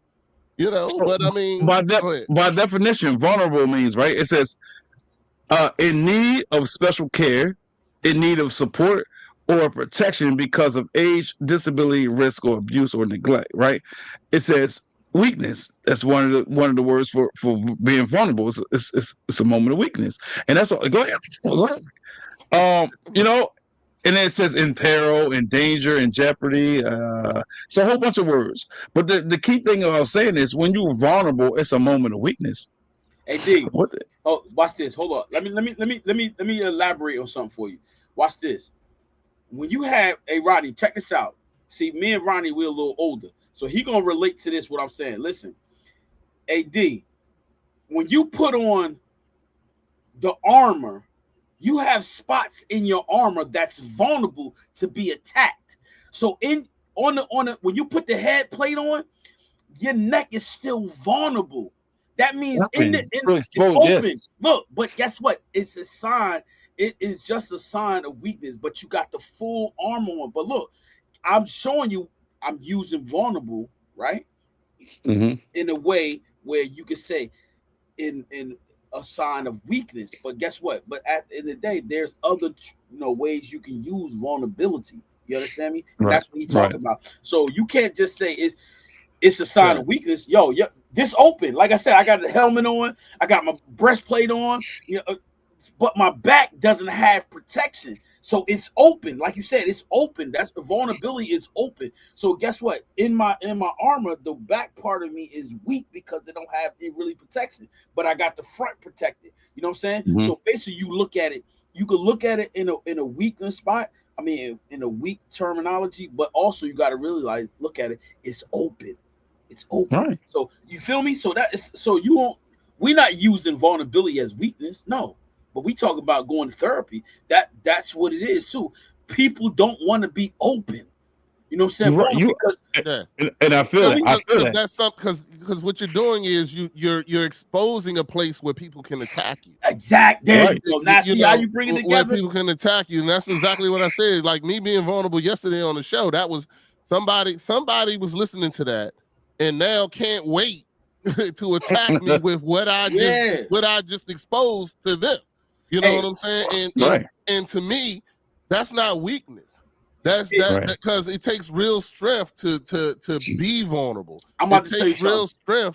It takes real strength to be that's strong in what you're believing in and what you're doing. Yeah, You I know got what I'm saying? real quick, real quick. I'm gonna be real transparent. Hold I'm on, gonna be real transparent. 2 seconds. 2 seconds. Look, that's a play on words, though. With every word in the human dictionary, with everything in life, it's more than one way you can interpret it. It's more than one meaning to it. So my thing is this. So it takes a strong person to be open and to be vulnerable. That is true. But when you're being vulnerable, that's also a sign of weakness. It's a moment of weakness. So it depends on which way you want to take it. So we're both right here. You know what I'm saying? Oh, hold on. This is another one I just connected with on the podcast. She said she agreed with the beast. I like But look what the other person said. See what I'm saying? Vulnerable is not a weakness. It's an emotional intelligence indicates that. See, listen. All right. But look, okay. Wait. So, you see how he's emotional? But when we talk about a woman, we say women are weak, right? Do we not say that? No, because they build on emotions. No, they're very emotional. Not weak. They're very emotional. So fathers and men are the protectors, the providers. We're the stronger of the two, right? So if we're the stronger of the two, one's stronger, one's weaker. So we're calling let's be honest here. Let's be transparent. We're saying the women are weaker. No. I don't say the women are weaker. I appreciate it. Hold on, I thought I put it up there. Yeah. That's why I said at the top of the show, this conversation is therapy. It really is. Now, what it says, I just tuned in though, so I haven't heard all perspectives. I get it. I get it. Go ahead, guys. No. She right. Don't worry. Don't backpedal. You right. But go ahead. But that's it right there. You asked the question, D, and that's where it starts right there. It's just truly that why black men don't, go to therapy is the vulnerability part. Is that they don't want to be open. Because I was getting ready to say, here's the thing. Now I'm gonna be transparent and open. Cause see, like I said, because I know, you know what? Listen, it's things that we watch that opens the floodgates to our hearts. What? You know oh my God, this is crazy. Hey, Rodney, you the star of the show right now. But go ahead, Chef. My bad. But you see what I'm saying though. That's and the reason why I say that there's things that take your mind off what it's supposed to be. You think about, like we talk about therapy. So just think about this. There are some things that keep our black men from even thinking about they need therapy. Right. You're right. You know what I'm saying, Rodney? Right. It's things that keep you distracted. Put like this, we hear about therapy, but there are things that keep them distracted. What it is, that depends on the individuals, and that's what I think it is. Also, that plays a part in not going to therapy. Not only what we see and what they see and what they hear, it's distraction. A distraction of saying, you know what, I really need this. They don't have someone pouring into their life, or encouraging them that, yo, man, listen, I think you should be going to therapy. Because bro, you really got an issue, and sometimes they don't want to hear that. They think it's a negative. They like, man, I don't need no therapy. They just think it. It's just like that. You know what I'm saying? Yeah. I mean, like I said, but it's all new. You never saw your father going to therapy. You never saw your grandfather going to therapy. You know what I'm saying? To us, it's new. It's not something that we have been. It's not part of our culture. Like we talked about culture and stuff like that. Different cultures have it become, things are a part of it. And to be honest with you, therapy and going and talking about your problems is not it. A lot of times, as a kid, when we came home, we told our parents what was wrong. They just told us to go in our room and and think about it, or suck it up was really what we was told a lot of. You know what I'm saying? I know I was told suck it up a lot. I remember my first child, I told him suck it up. And then I learned that later on to let my children actually work through. I learned to teach them to work through their emotions. You know what I'm saying? And we never got taught that. I know I did. I can talk for myself. In my household, my dad damn sure didn't let me talk through my emotions, but I was only with him for a little bit of a time. But yeah, sitting there crying, sitting in the corner crying or something like that was expressly forbidden in my house. You know what I'm saying? And you want to cry, I'm gonna give you something to cry for. Right. You know what I'm saying? You see that comment on the screen? This is very especially for black men. Yeah, I see it. Yep. Yeah. Thank you. Yeah. Or talk like to Jesus is what Mark. Yeah, it's another person I connected with. So yeah, pray it so away. this is what I'm saying. This is what I'm saying. That's why recently I feel so excited about 2025 because I've been connected with a lot of people that also do podcasts, and I see just tonight a lot of them are actually tuning in and they watching, they commenting, whether they comment on here or on my phone, and I appreciate it, and that makes me want to continue to do this because not only is it therapy, it allows me to have like other people to talk to about problems or whatever. Like I said, it's therapeutic. You know what I'm saying? But to ask another question, I mean, add to that, a lot of black men say they just don't have the money for therapy, right? Because money is another thing, right? Yeah. So what you was about to say something, Chef, or Yeah, that's just one way. That's one way to get out the situation, or one way of saying, you know what, because I don't have the money, I can't go. No, it's other resources. No, no, so no, you no, no, think that's no. an excuse? You Yes, think that's an excuse? You yes, do? yes. I don't know. Hey, I had to work through it. I had a problem with it. I ain't like the fact I'm paying you to tell me I'm wrong. I ain't like that look, shit. And not only that, it is there are other resources that you can get therapy, and we don't take the time out to find out. That is well, like this platform, yeah, or your platform, or I mean, or Rodney's platform, yeah. You don't have to pay for it. So it's crazy because when I said you think it's an excuse and you say yeah, I was about to jump on you and say that's bullshit. But when you elaborated more, I'm like, yeah, you know what? Because this is therapy. Because when you pay somebody to go to therapy, all you're doing is having a conversation. So there's no difference between that and what we're doing right now. So all right, so yes, I will say I'm gonna backtrack and say it's an excuse because anybody can seek therapy. All you gotta do is confide in somebody. That's it, and that's therapy. But we talk the about right people. Hey, but check this out though. Listen, look at the topic. You said why black men refuse, and remember what I said earlier. It's the distraction. There are a lot of things that distract our black men. Their desire on how they want to get the money, right? That's one. Then you have to look at, if not that, how when you have a specific job, are you really giving back to your community? Are you giving back to because somebody really supported you and helped you? Are you giving back? Or you say, you know what, I got it and I forget about everything else. So it's a lot of factors that play about that. Why we refuse therapy, because once you get it, some people don't go back and say, I'm gonna help out. So it's about uplifting one another. We don't do that for one another. You know what I'm saying? And that's that's why I'm always pushing. And I'm don't want to shove it, but that's why I'm in my platform. I'm always talking about God, and I'm always talking about on a level where everybody can understand. I'm always pushing because guess what? That's where for my foundation, it starts there. And I found just like, look, what I have done, me and Rodney have become now we friends. We on each other platform. But on top of that, he's doing something that I'm encouraged by, I'm inspired by, as well as I am.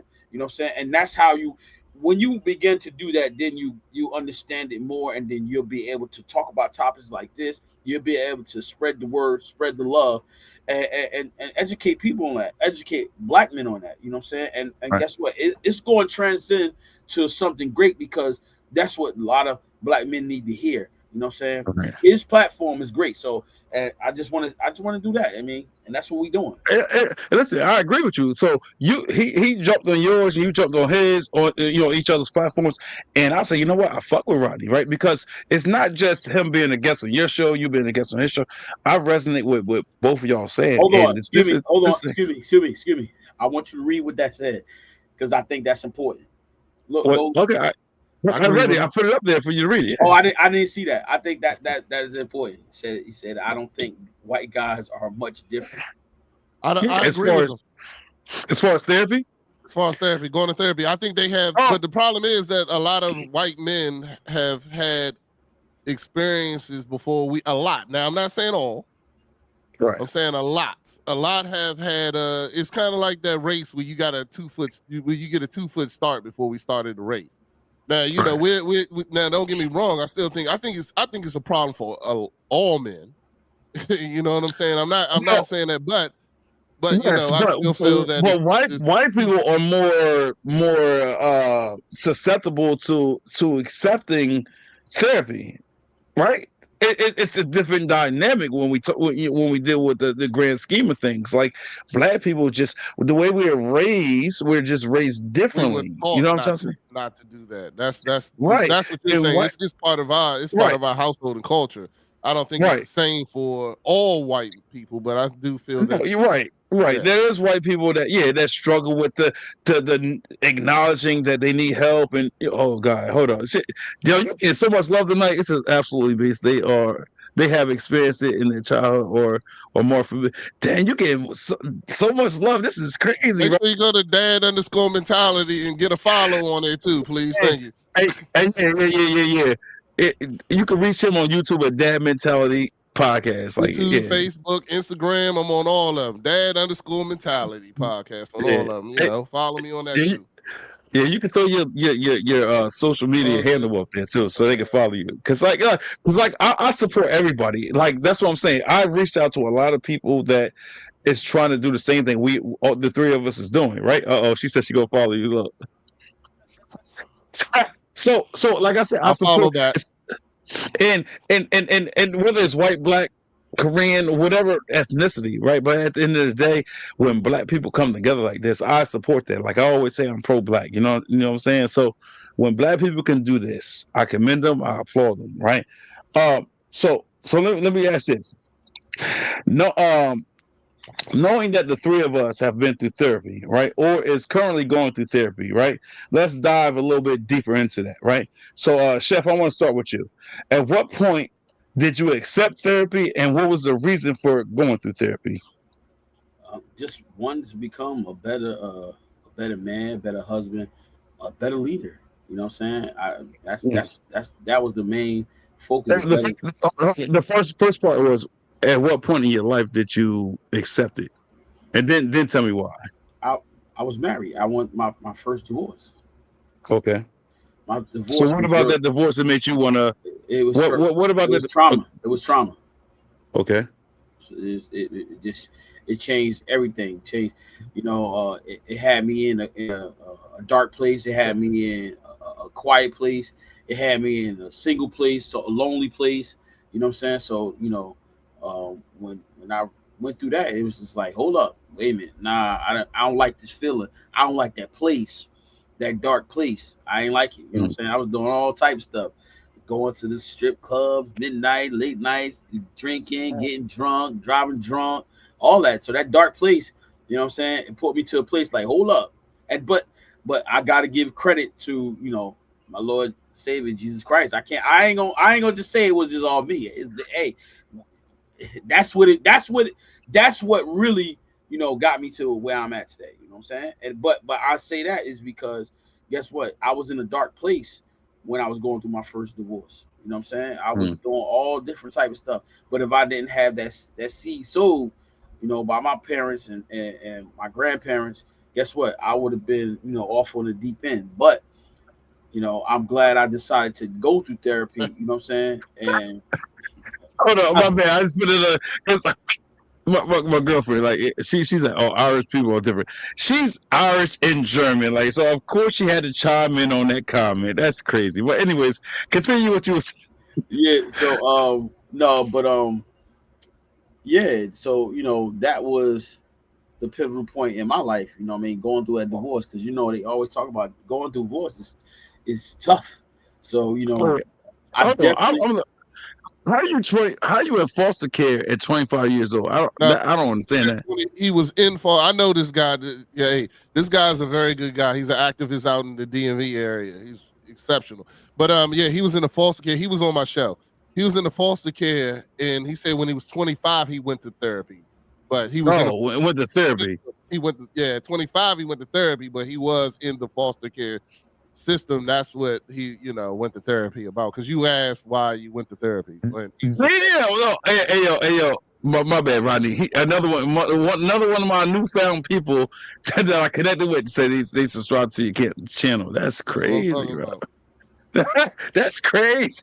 Hey yo, hey don't forget to subscribe to Chef Dennis. What's it 32, 35? Who's cooking? It is who's cooking, what's 32. cooking at What's at Chef Dennis dash 32. yeah. Follow that as well. You know what I'm saying? We all here to support each other. You know Absolutely. that you support me, I support you, and like that's my brother. They both my brothers, so like support them as well. All right. I So don't know the way anyway, you treat your brother. I don't know if I want to be your brother. Just saying that out loud. that's Just crazy, bro. saying that out loud. Just saying that That's out crazy. loud. Hey, I'm but at the just end saying. of the day, hey, look. At the end of the day, this is the thing. Hey. You see, he's on my platform right now, right? Yeah, And no problem. I comment on it. So like that's what makes family. We not made to always agree with everything. You know what I'm saying? But at the end of the day, You got he you knows. got that little brother syndrome down pack, son. Yeah, he do. He Oh do. damn, the He little do. brother. Yeah. That's crazy. The little brother that think he the big brother syndrome. I see it Yeah. down Oh, pack. You know what I'm saying? yeah. But we're gonna go I'm ahead not and even. keep it going. We're gonna keep it Yeah, going. I I'm ain't gonna sorry. comment on that. All right, so Rodney. So I think I asked him the question. So what's the question? You Tough asked them love. about What when they went to therapy, why they went to therapy. The first time I went to therapy, I was after my father died, I rejected it. Why? I was Why is because that? I was young. I was only 12 years old. So to me, I was like, why am I in here? Why do I gotta go here? But I was doing like, hey, yo, my life from 11 to 17 was retarded. You know what I'm saying? I Mm, did, and then I finally got myself together because I got tired. I got tired of living that life. Like I said, right.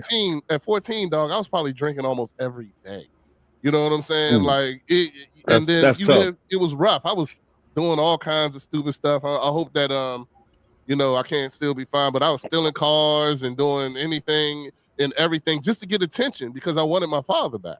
You know what I'm Mm, saying? And I went to therapy. I rejected it, and I ended up they ended up taking me out of therapy because it was a waste of time. And the therapist said I was smart and that I was too smart to be there because I was one of those kids that was too smart for his own damn good.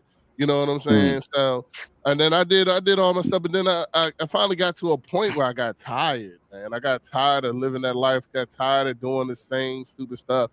And then I went to therapy again once I got married. We went to marriage counseling. And then after marriage counseling, I decided to go on my own, and I went for a while on my own. You know what I'm mm, saying? That because I wanted to be better. You know what I'm saying? I wanted to be better, and I wanted to really understand, why I felt the way I was feeling and why I reacted the way that I had been reacting. Because I was one of those, I was one of those people that I was like, I don't care. Like, hey, look, if you do this, the result is going to be this every time. You know what I'm saying? And then my therapist was like, well, why? You're deciding that's going to be the result. You know what I'm saying? And I'm talking a lot about my marriage. My marriage and even things like that. Like my wife would say something or do something, and I would react in a way that, like I said, I punched walls.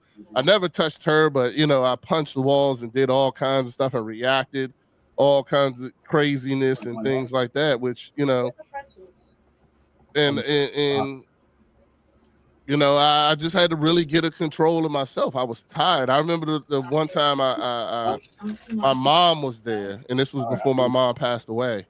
And and we were in an argument, and I was like, I don't care. My mom was there, and I punched the wall, and I saw the panic in my mom's eyes. And when I saw that, I realized that I was out of control. You know what right. I'm saying? I was like, you know what? I'm out of control. And then that's when I really decided to get myself together and really Right. decided to change what I was doing because I don't want to be there. Let's be honest. We don't want to be that guy. You know what I mean? I don't. Right. I'm gonna be honest with myself. I don't want to be that guy. I don't want to be that guy. I want to be a great husband. I want to be a great father. I want to be a great friend. I want to be a great person. I want to walk through life and be proud of what I'm doing, not out here just living life for myself. You know what I'm Right. saying? And it just became important to me that was the life I want to live. You know what I'm saying? And And I had to go and do the steps to get myself right. And I tell anybody that, when people tell me they're having problems in a relationship, the first thing I do is tell them, get yourself right. You got to get yourself right, because you can't control nothing your partner's doing. I can't control nothing my wife does. The only person I can control is me. You know what I'm saying? And I had to learn that. And I had to learn that, like I said, the biggest thing I learned was never give anybody that power. Even my wife should not have that power. Even my wife should not have that power to make me act the way that I don't want to act. Even my wife should not have that power to get me to the point that I'm so angry that I punch a wall, or I go out to the bar and get pissy drunk, or do these things, because these are all decisions that I made. I made a decision to go to the bar and get pissy drunk. My wife didn't have nothing to do with that. I could have chose something very different. You know what I'm saying? And like I said, I remember when I told my therapist about an argument me and my wife had, and I told him how I responded, and he was like, "You sound like you're happy." You know what I'm saying? And like I said, my life is not I'll tell y'all exactly what happened. My wife, we had this filing cabinet upstairs. It's so stupid when you listen to it and say it now. We had this filing cabinet, but you've been in a relationship. We all have, right? So we had this filing cabinet upstairs, and I was like, and she was like, I want to put it downstairs in the basement. Well, the basement is my area. You know what I'm saying? So I was like, nah, you're not putting that down there. And she was like, nah, I'm putting it down. I was like, for what? Just get a new filing cabinet, because it was all raggedy and stuff like that, right? So I went out, and I happened to go to the bar or something like that. I don't remember. I came back, and the filing cabinet was downstairs. And I was like, what'd you do? She was like, I got the neighbor to do. I was like, you got the neighbor? What are you doing in my house? So then when I went to grab the file, I went to take the filing cabinet and take it outside.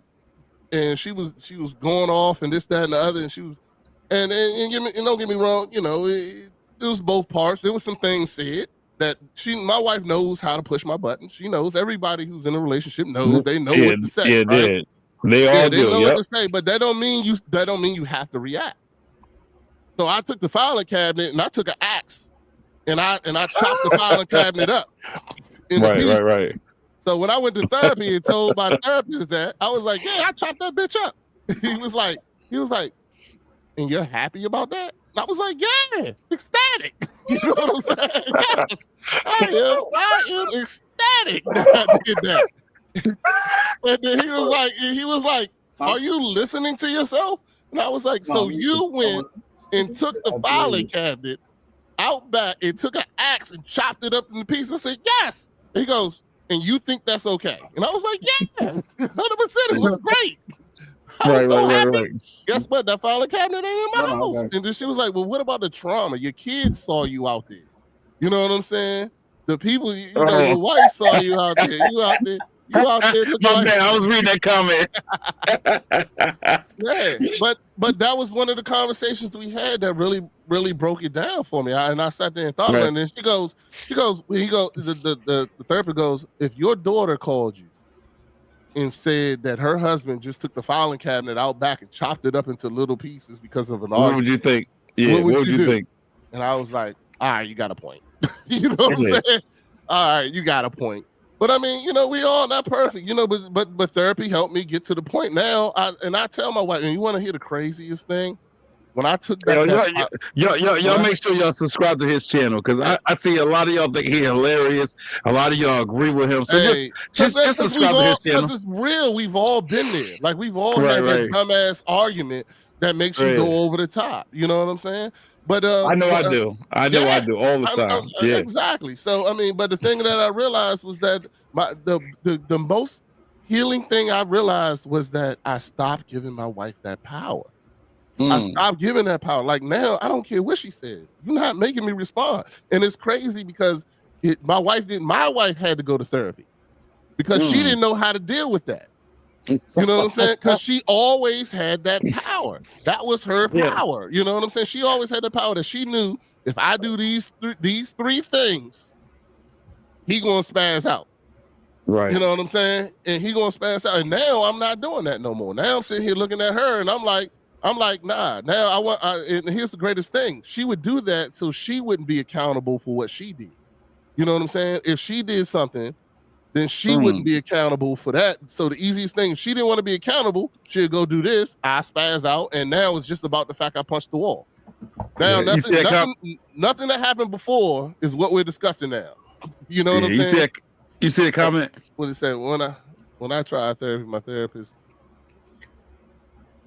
she was trained, but the first part it shouldn't have been a she. In several martial arts. I still don't believe in those. I can't go to a female therapist. I swear to God, I can't.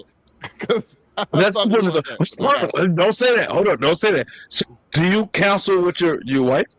Y'all don't work things out together. Okay, so that's counseling. That's therapy for each other. We went to counseling together. I thought, nah. But break down the definition of therapy or a therapist.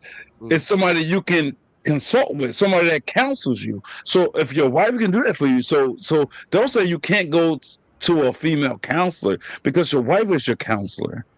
Y'all help each other. Y'all make each other better. Chef Dennis shaking his head. Hold on, time out. Chef Dennis, you shaking your head. Different levels. Your wife don't make you better? Man, she don't make you better. If she don't make you better and you don't make her better, break up right now. Hey, my brother, it's the words that you're using. My wife encourages me. She make you better. No. She encouraged me. I encourage her. Oh my God. That's what we do. We compliment one another. We uplift one another. That's what we do. Y'all together because y'all make each other better. If y'all if you can't put a positive and negative together, right? Hey, stop right there. Stop right there. Now I never see that's the point. That's the point.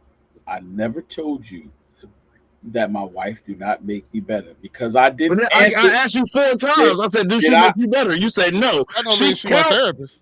There you go. She's my therapist. There you go. Then you need to resign. So you can't confide into your wife. First of all, Desmond, are you married? I am not married. All right, then I don't need to take your advice. So we're gonna move on. That's not true. We talked about this already. We talked about this already. That's it. Allison right here. We gonna move on. She is right here. If what you talking about, do you know what you talking about? Because I guarantee your ass ain't over here. Your ass ain't sitting in therapy with Allison talking about. Hold on. She's in the. Guide me through it. Nah, that's some bullshit. It's not. She's in the other room right now.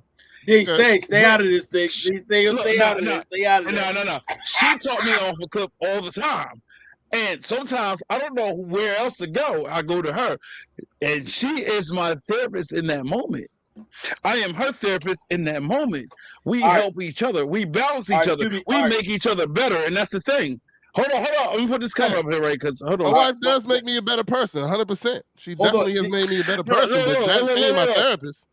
Hey, look. You see what that person said? My wife makes me a better person. 100%. I agree with that. Yes. 100%. That's what a therapist do. They're trained to guide you and give you the tools to have a different outlook and make you better. You want me to tell you the difference between the therapist and your wife? Tell you the difference? Go ahead. And why are you doing that? I'm gonna look at I'm gonna tell you too. Go ahead, Chef. First of all, the therapist is going to tell you the truth, what you don't want to hear. See, your wife might tell it because she's upset, but no matter what, you can't. You said might. Keyword is might. But your therapist should tell you what you need to know. No, your therapist gonna say, "Look, you wrong. I don't care what you say. Fix it." Your wife might say, "Babe, I didn't like that." She's gonna be, sympathetic. And say, "Oh yeah, man. No, it's not that way." But your therapist gonna say, "Listen, this is what we're gonna have to do to fix it, whether you like it or not. I'm here to help. Rodney, you begged for her to say something. Look. She said it isn't one-sided. You see what she said? Come on now. I don't know what that means. She gotta explain that more. Okay. You gotta explain that more. I'm gonna wait. So by definition, a therapist is it's a person in skill that is skilled in therapy. Or I don't know why they put that in there because you don't have to be skilled in therapy because therapy is what? I believe dealing with you, Allison is probably skilled in therapy. I believe that. A person who treats mental conditions by verbal communication. So your wife can't treat you in verbal communication to talk you off a lift. Off a cliff. They can't talk you and tell you what's right and what's wrong. Your wife can't do that. That's why I said It's possible. encourage. And you said it's possible. So therefore, your wife is your therapist. If you can confide into your wife, no. My man, I gotta stop you. Yo, stop saying that, because I'm gonna say something. Listen, there are certain things in life. Listen, there's certain things in life. Divorce. The certain things in life, I don't care who you are. I tell this worldwide, okay? There's certain things you cannot tell your wife. You have to, because guess what? Don't say it. Please don't do that. Stop. All right, go ahead. I'm gonna let you. All right. Listen. That's why there is a saying: you cannot tell your left hand what your right hand doing. It's certain things. It's certain things you have to keep to yourself, or you have to go tell somebody. You can't just say it's certain things, because guess what? Just like a woman, with certain things we're not gonna understand where they coming from, and they're not gonna understand. But I promise you this. Hey, Rodney, you looking like that? Hey, if you know you ain't supposed to go to strip club, and you go to the strip club, you gonna tell your wife? Hey, you ain't do nothing. Hey, but Rodney. Guess what? You just wanted to go. Right? But Rodney. You ain't do anything. Sir, in my youth, I put plenty of women through nursing school, sir. But no, I don't go to strip clubs anymore. Hey, Rodney. Hold on, bro. Time out. Oh, man, hey, Rodney, please. I don't call it the strip club. I call it nursing school. Yo, Rodney, please don't crucify me for what I'm about to say. You hear me? Remember earlier when we got derailed in the conversation? You remember that conversation when you were saying, stop looking for perfection in my brother? And I said, I never said I was looking for perfection. Remember that earlier in the conversation? Let me tell you something. You hear what he just said? It's things that he don't tell his wife. I could show you at least 12 minimum podcast episodes that he has. He said, if a man can't be 100 and tell everything about their life to their wives, they shouldn't be together. So you see what I mean by what troubles me and bothers me, bro. Hold on. Don't make me do it. Don't make me do it. You said it out your own mouth on your platform. If you don't tell your wife everything about your life, and you just told me 2 seconds ago, I can't tell my wife everything. Come on, bro.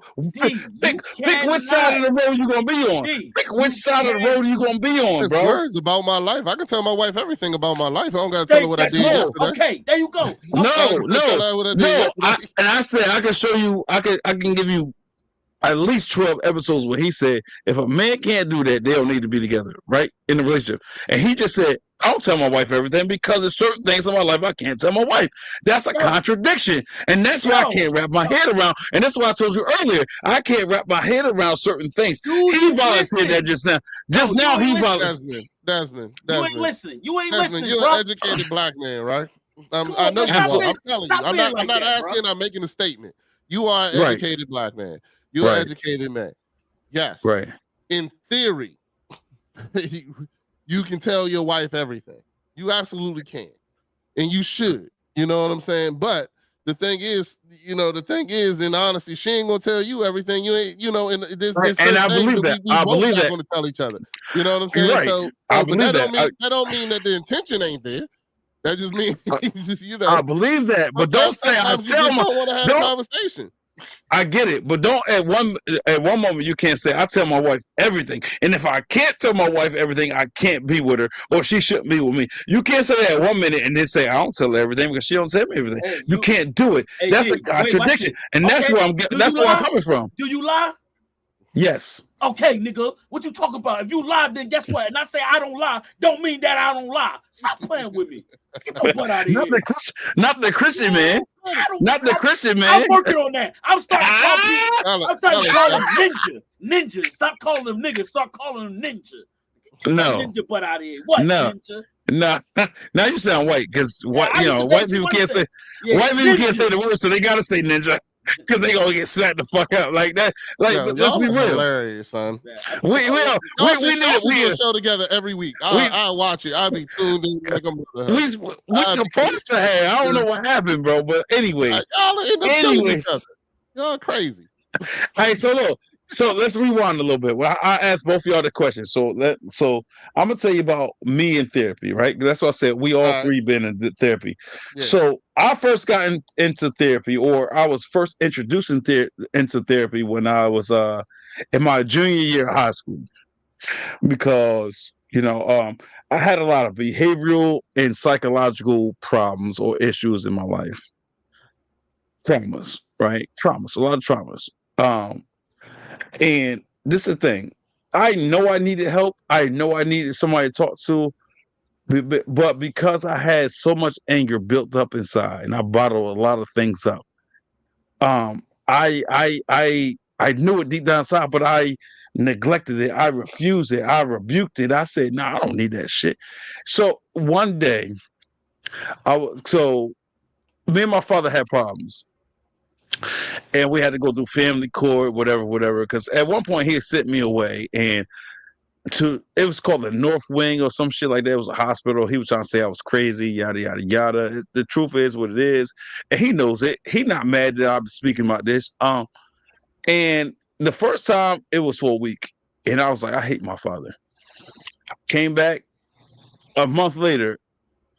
I was gone for a month, and I resented my father. And I said, I hate this motherfucker, right?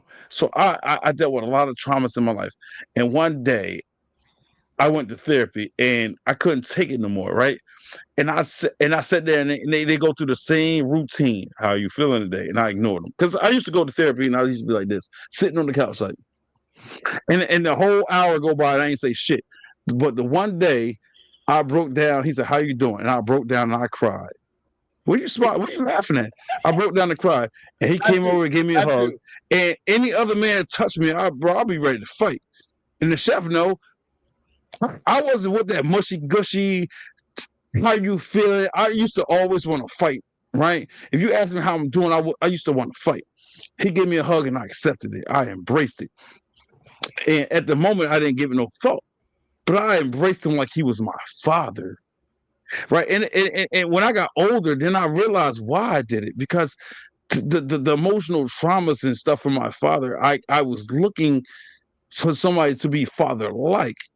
But in that moment, that's when I got introduced to therapy, and that's when I started embracing it. When I had that moment of weakness and I broke down and I cried, and he talked to me, and I felt like nobody couldn't give me any, no amount of money in the world could have meant more to me than that moment. And that's when I said, you know what, this is beneficial. I need this. And I used to do it once a week, and I loved it. I used to crave it. And I told you, I was a junior in high school, and I used to crave it. I said, fuck 6 days a week. I only want one day a week. So that's how I got into therapy, right? Now, that lasted for like 6 months, 7 months, something like that. It was less than a year. And the last time I did therapy was like maybe like 4 months ago, because I was paying for it. So the therapist I have was like, it's $100 per session. So for me, when I said earlier, some black people say it's the money. I can't afford it. I can I afford it? Yeah, but do I want to send $100 for just a conversation? No. So that's why when Shep was like, it's an excuse, I was like, I kind of not agree with that, because for me, I can afford it, but I don't want to just. I feel like giving $100 just to feel good for an hour, 2 hours, or 3 hours. I feel like it's a waste, so I don't do it. But it is beneficial. Just a couple of days ago, I was like, I'm gonna throw that $100 up. Just I need somebody to talk to. I hit Chef up. This is the thing. I hit Chef up. I'm like, yo, you available for an episode? He's like, yes. So then when y'all had your episode and I put it on the comments, y'all available? Y'all said yes. I said to myself, oh, I could save $100 because I get to talk to people. I get to talk about my problems and my traumas, and maybe they can help me get through it. Because sometimes all you need is somebody that can relate, or somebody that can talk you through things, right? So y'all help me. Believe it or not, y'all helped me. Yeah, but Because if y'all wasn't still available, need, I was gonna put $100 up to talk to a therapist today. you should still do that, because you need to still find out what the core of the problem is. Like, we talking it, and it's kind of like a band-aid. But once you find out, and I'm just being honest, once you find out the core of your problem, it's a whole different ball game, dude. I'm telling you, it's totally different. When I found out about my abandonment issues, when I found out about the things that I need to work on, it's different. I still struggle with it. Like, I know my abandonment. I sit there, and as soon as my wife get ready to go out of town or something like that, I talk myself off the ledge for 2 weeks. And she getting ready to go. You know what I'm saying? I'm talking about everything she does is reactive to me, and I know it. And even when you still know your core, it's still a struggle, man. It really is. It's still a struggle to get through it. So, like I said, but I mean, knowing what you got to do, and my thing is, when you talk to a therapist, you get to the core of the issue. And once you get to the core, that's when you really can have healing, and it's not just a band-aid. Alcohol was a band-aid. These things, going out to the strip club is a band-aid. How other people react and do things to deal with their trauma. These are all band-aids until you get to the core of your trauma.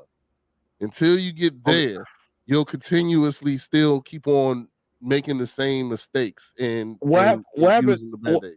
What happens when you get to the core of it and you understand what the core is, but you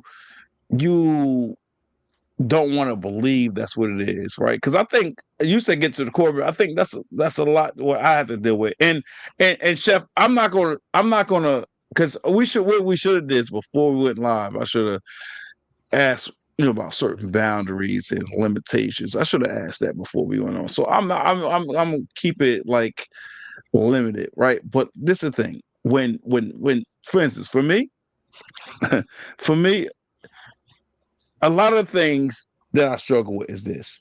My whole life, I can understand if it wasn't blood, if it wasn't family, right? But when my whole life, my own family put me down, ridicule me, act like I'm not worth nothing, I never to this day got past that. And that's something I struggle with. So when you say get to the core, that is the core of a lot of my issues and a lot of my traumas in life. And because I look at it like that's my family. I can't shut them out. I can't act like they're not family. Right. So when you say the core, this is the thing. And I often say people either are a positive or a negative in your life. Right. They're either going to enhance your life or they're going to be a detriment. If they're a detriment, control, alt, delete, and get them the fuck out your life, right? And honestly, that's how I feel.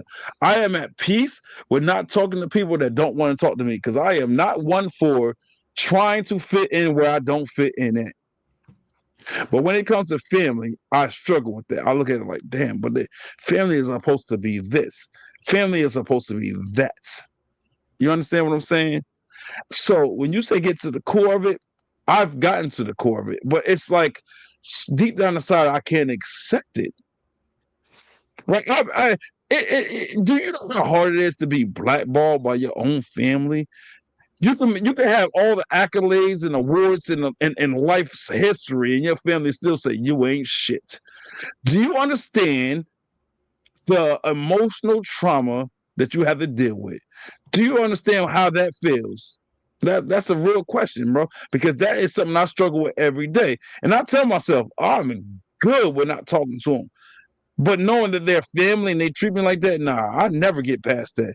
It's to the point where they ain't gotta say no. I don't know. I don't know. And that's when you say, yeah, get to the core. I don't know. And I spoke to a therapist. I told you I spent $100 in the clip just to talk to a therapist. And this is the thing.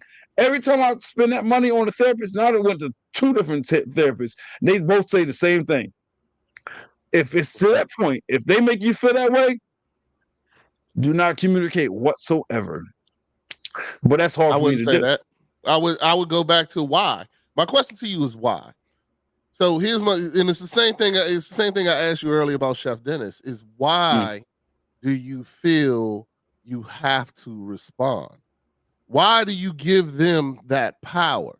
In other words, family is still people, right? Mm-hmm. Now you said you were blackballed, and I'm using your words. You said you were blackballed. You said you went through these things, and you feel some type of way about it. My question to you now is, why are you still searching for that acceptance? Why are you still searching for that acknowledgement? Why are you still searching for that? And then why does it have power? Because the only way it has power is if you give it power. It's just the same thing I was telling you about my wife. The greatest thing I realized is that my wife really don't have power. My wife has no power. Your family has no power. Right. The only power they have is the power you give them. Right. That's the only power they have. And so that's why I'm saying that you got to go back to that why. Like, why are you giving them that power to make you angry, to make you be able, because you're making the decision. Because when your family says something, you make a decision right after they say something. If you don't like what's said, you make a decision. I'm going to get angry. He was like, this is some bullshit. Yes and no. Yes and no, because I would rather push it aside like it don't mean nothing. But we can't get rid of our emotions and our feelings. We can't do that. You can. You absolutely can. All right. Hey, Chef, 1 second. Chef, I was trying to keep this away from this, but I feel like it's therapeutic to get it out. So I'm going to say it. Oh, shit. All right. So, no, well, hold on. Before you say something to Chef, say something to yourself. Don't worry about Chef. Chef ain't got nothing to do with whatever you about to say. No, because I'm going to get it out regardless. So we're going to say this. He's smirking. I'm going to say this. You making the decision right now. I want to make sure that we understand. You're making the decision right now. You made this decision. You're absolutely right. Okay. But we talk about therapy. We talk about traumas. We talk about how I can't get past things. We talk about me, right? You asked me a question, and you say, I'm giving that person the power. Let me give you an example.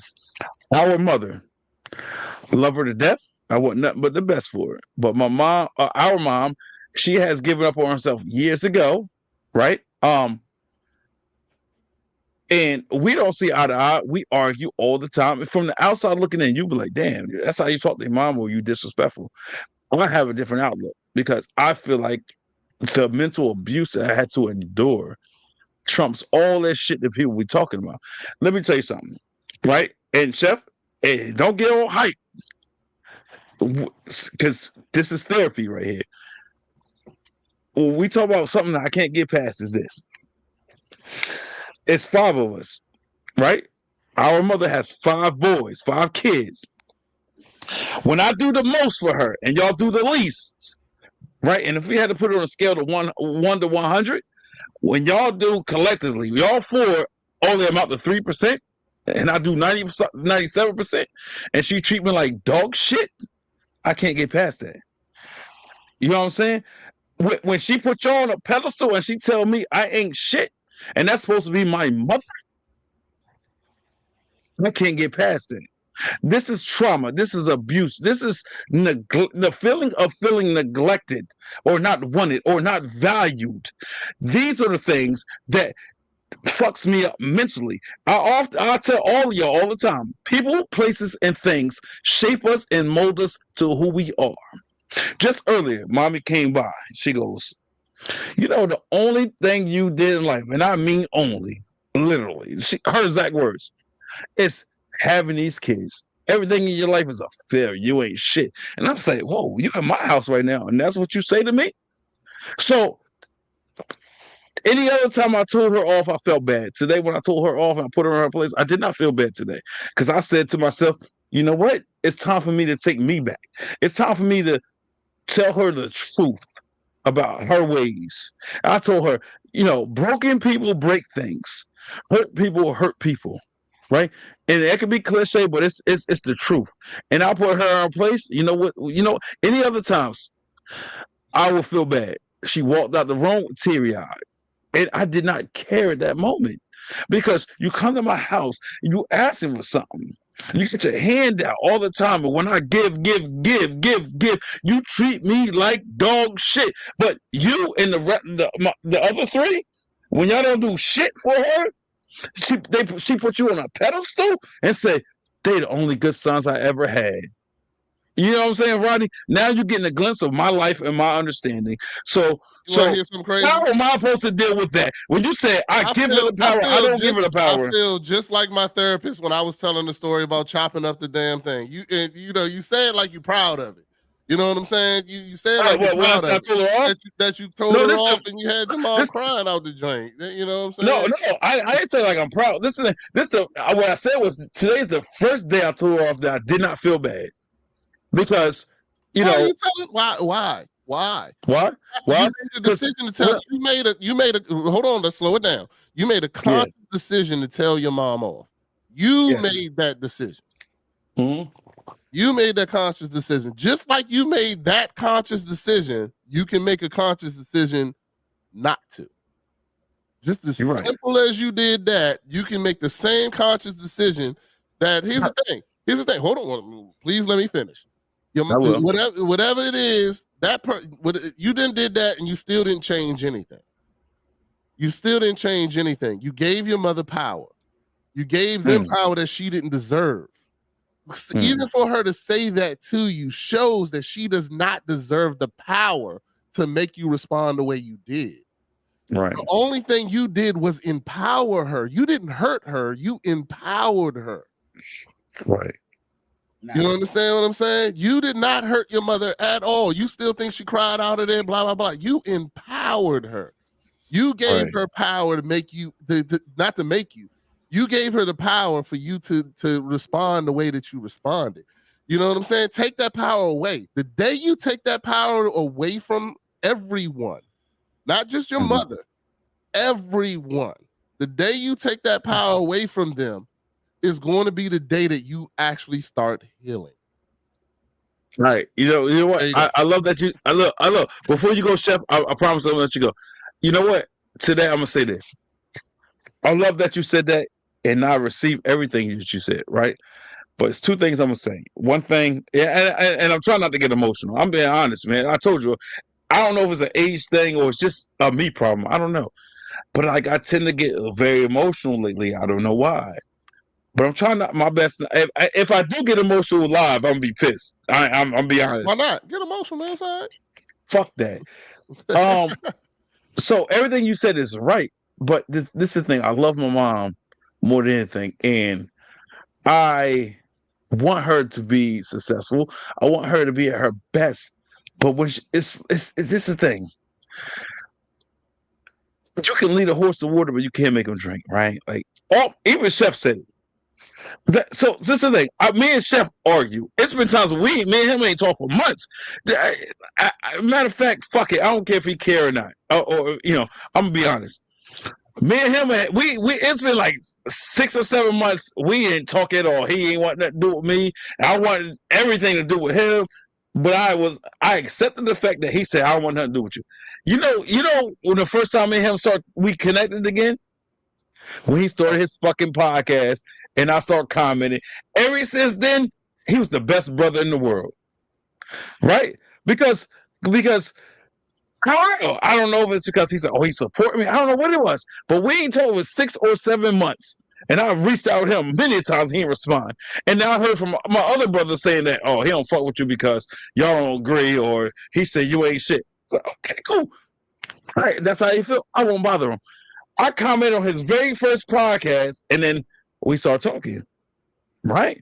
So I instead of looking at it like, oh well, just the only reason why we talking, I ain't looking at it like that. I got my brother back, and ever since then, look where we at right now. We still talking. He's been supporting me. He be on his podcast. He'll shout me out, right? You know what I'm trying to say? So we have reconnected. But what I'm saying is, it's been times that he said, like him, my other 4 brothers, they say, we screen a mommy. Like she calls, she texts, we ignore her. And I'm like, I can't do that. And I told all of them to ignore her means you don't care. And they all said, all 4 of them said, that's not true. I'm like, it is true. And my belief is, I don't care how difficult she is. If she needs you or she call you, you gotta respond. They're like, no.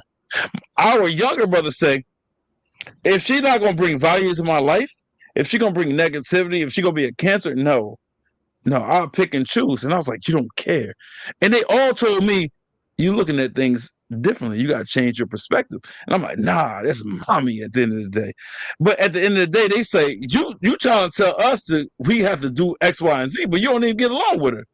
So I took that and I went to my therapist and I'm like, yo, listen, my therapist said, if your mom is a cancer, if your mom is what you say she is, let her be. Right. And I say, you know what one thing that's hard for me is I'm like, what if she passed tomorrow? How would I feel that the last conversation we had was an argument?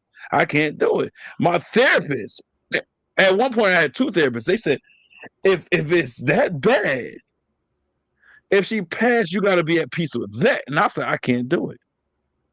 That's my mom at the end of the day. She birthed me. Right. So then they tell me, you have to get past yourself. You have to accept things for what it is. Because if you want to live prosperous and you want to be healthy, you have to eliminate what's not good for you. And I said, well, how can the person that birthed me not be good for me? For a long time, I said I hated my father. I didn't establish a relationship with my father until like what, 2005. And now every day, man, like, seeing his condition and he's up there in age, I get emotional. He talks about his will. Oh, you and your brothers in my will. I'm like, yo, bro, don't talk to me about that. That's disrespect. How's it disrespect? We can't live forever, but that's the way I look at it. Don't tell me about your will, because to me, that's like you giving up. To me, that's like you saying, I'm going to die tomorrow. I got a month to live. I don't want to hear that, right? Like, I know that everybody has a time, but I don't want to talk about it. Right. So I love my mom dearly. I'm telling you, we don't get along. We just don't. It's not like and I try to tell her, have more compassion, grow within yourself. Right. I am your son. How can you birth somebody and hate somebody at the same time? And I asked her that. This morning I said, Mom, how are you, my mom? You hate me so much. She said, because you're nothing like your brothers. And curse her the fuck out. And I'm not proud of that. Don't get me wrong. Don't get me fucked up. I am not proud of that. But how you say, I hate you because you're not your brothers? What? I do the most out of all 5 of your kids, but you hate me and say I'm not like that? Come on, man. This is one glimpse of why I need therapy. The abuse. The abuse. And I want my mom to be in my life. I want to be in her life. I want the best for her. But once she treat me like dog shit, it breaks me down. And as a man, I hate to say I get broken down. I swear to God. I hate to say somebody broke me, but my mom breaks me every fucking day. No, your mom does not break you every single day. You allow it. Your mom don't do shit. She doesn't have the power. Your mom can't do nothing that you don't allow her to do. Man. She can't do nothing. The greatest thing, the day that you realize that is going to be one of the greatest days of your life. So everybody that talk like that, they say, well, you allow it because you allow her to do those things. But I can't dismiss her. People say in order for her not to have that power, you have to cast her aside. I can't do it. That's not true. All right, D, hold on now. I'll let you talk, man. Now, listen. Go ahead. Go ahead, bro. I'll let you talk, man. I ain't say that. Go ahead. I want you to speak because now I'd expose myself. I just said something today that I never expressed to you. So I want you to talk because, like I said, this is therapeutic. If you could say some words of wisdom that may help me, I'm open to it. So go ahead. All right. First of all, I want to say to you is that acknowledge that you're broken. I want you to say, I did. No, I have. Say, listen to me. Say, I am broken. Oh my God. Now you my third. I am broken. I need healing. You laughing. See, you want to take serious.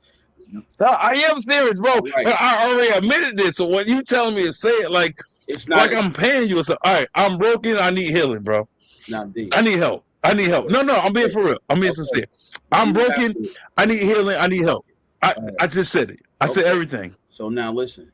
First, we're not gonna talk about nobody else. We're gonna talk about you. We're gonna direct the energy on you. First, you have to work on your heart. Okay. There are things that has happened in your life, and you have to realize that's your past. Now it's the process of you healing. And in your process of healing, D, you have to work on how you talk to people. You have to work. You have to work on your temperament.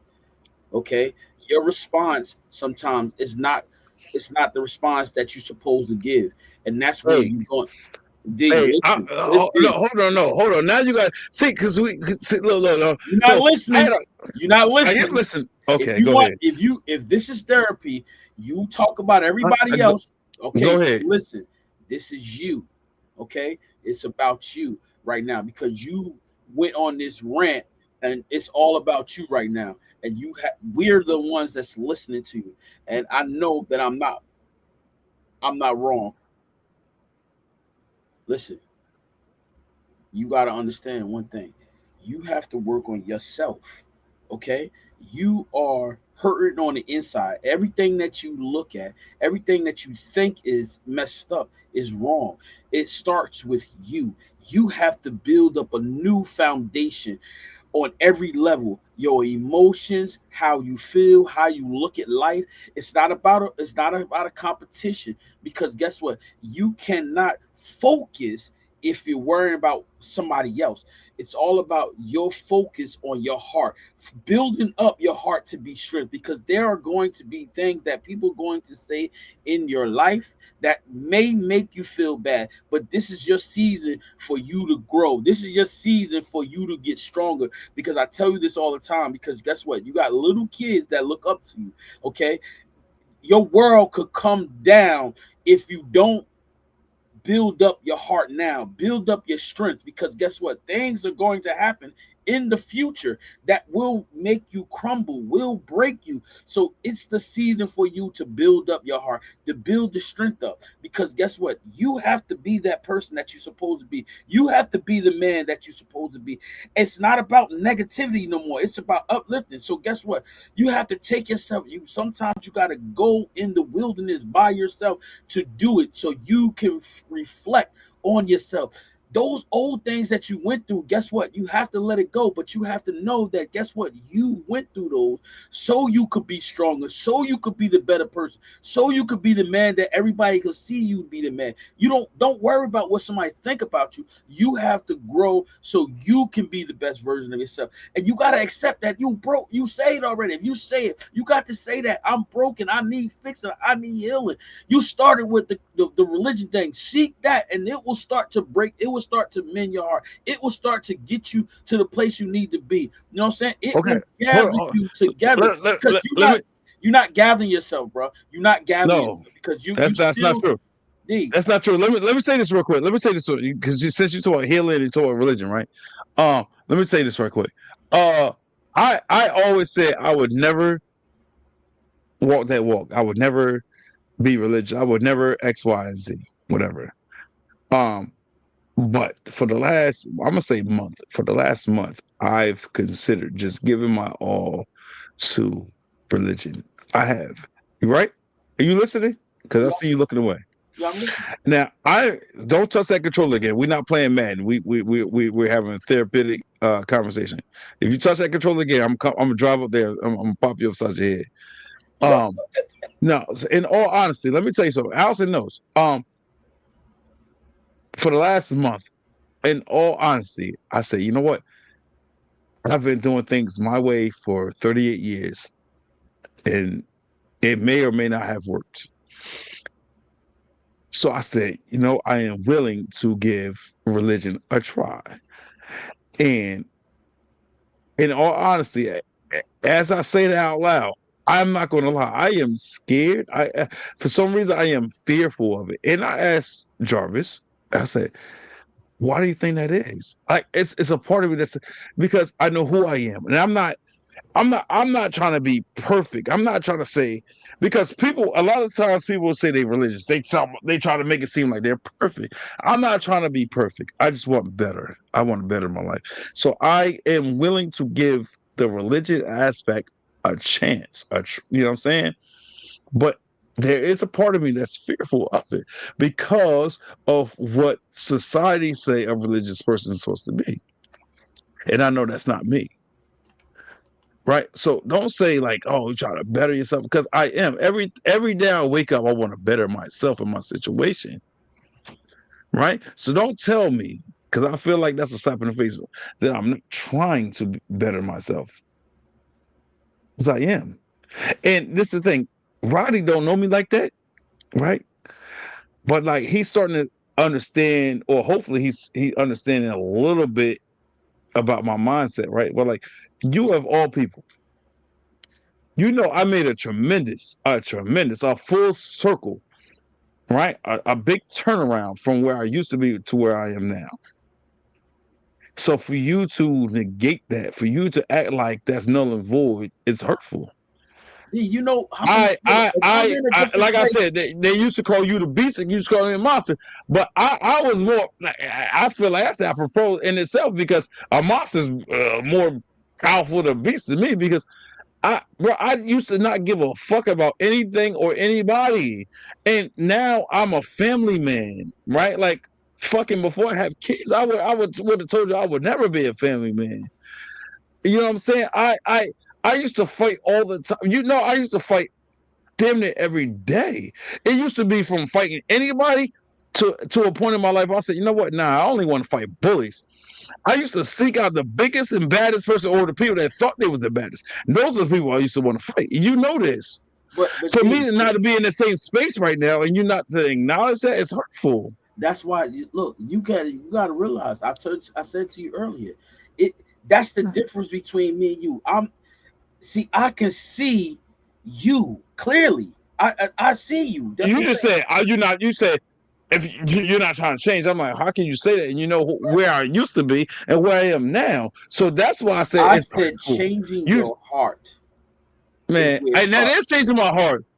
I don't Changing, fight. changing. I don't fight. I don't believe in all of the chaos. I'm not looking to fight nobody. So you, out of all people, should know that I seek that change and I have Oh changed. look, just because you don't fight anymore, you gotta remember the words that come out your mouth are like is like poison. You can No, never take no. those words back. All right, when people deserve it, No, when no, people no. deserve it. You listen to what I said. You can never take those words back ever. You're right. You're right. It's more detrimental to a person to say something to them or to hit them or harm them physically. But when you say So something, guess what? It attacks the heart, and you can never take it you're back. right. So you can You're never right. take it back. A person is either a benefit or a detriment. So since you want to try and make it seem like you're the uppity, what about the things that you did that's a detriment to me? That's my past. And no, don't say your past because I said That's my you past. should know. No, and we talk about my past. I made a full circle turnaround from who I used to be, who I am now, and for that to not go acknowledge is something that I was telling Rodney. It's hard for me to get past. Because you putting a And block. You got to block up. how? You got to block How? up. You got to block up. No, man, bro. How? You got to block up. Y'all How? funny. And we are. And that's what I'm saying. We need a whole Y'all are sitcom. funny. Somebody with $1 million want him to need to make a. acknowledge it, and it's funny because Chef Dennis just won't acknowledge it, and it's crazy He to me won't. because it's very simple to just acknowledge it. And I mean, I can see that this is Right, how how? you. But This is this is the how. thing. What? I I'm want just him to watching. acknowledge it, but but what he's saying is a contradiction. So we both Hey, bro, hold up, contradict. Rodney. Well, You told Hold on. no, Rodney. What you say? I didn't what? I didn't hear You what you didn't said. acknowledge what he wants you to acknowledge. You're not acknowledging what he's clearly telling you what he wants you to acknowledge, and you're not acknowledging. You always have something to say after that. Sometimes you just if you sometimes you and I'm not saying what you're saying is wrong, Chef Dennis. Yeah. But what I'm saying is you got to start at the core first, okay? And the core is that he wants the acknowledgement. So before you can show somebody something, you have to acknowledge who they are. You know what I'm saying? You can't sit here and keep on telling him what you feel, what he's doing, what you call it, but not acknowledge him. You know, He wants the acknowledgement. And I mean, and I'm going, hold on, give me this real quick, because I love, whenever I say something, I want to give you the background behind it, because this is very similar, because I am the little brother. I have an older brother who doesn't think. He did raise me. My father died when I was 11. He was 15 years older than me. He raised me.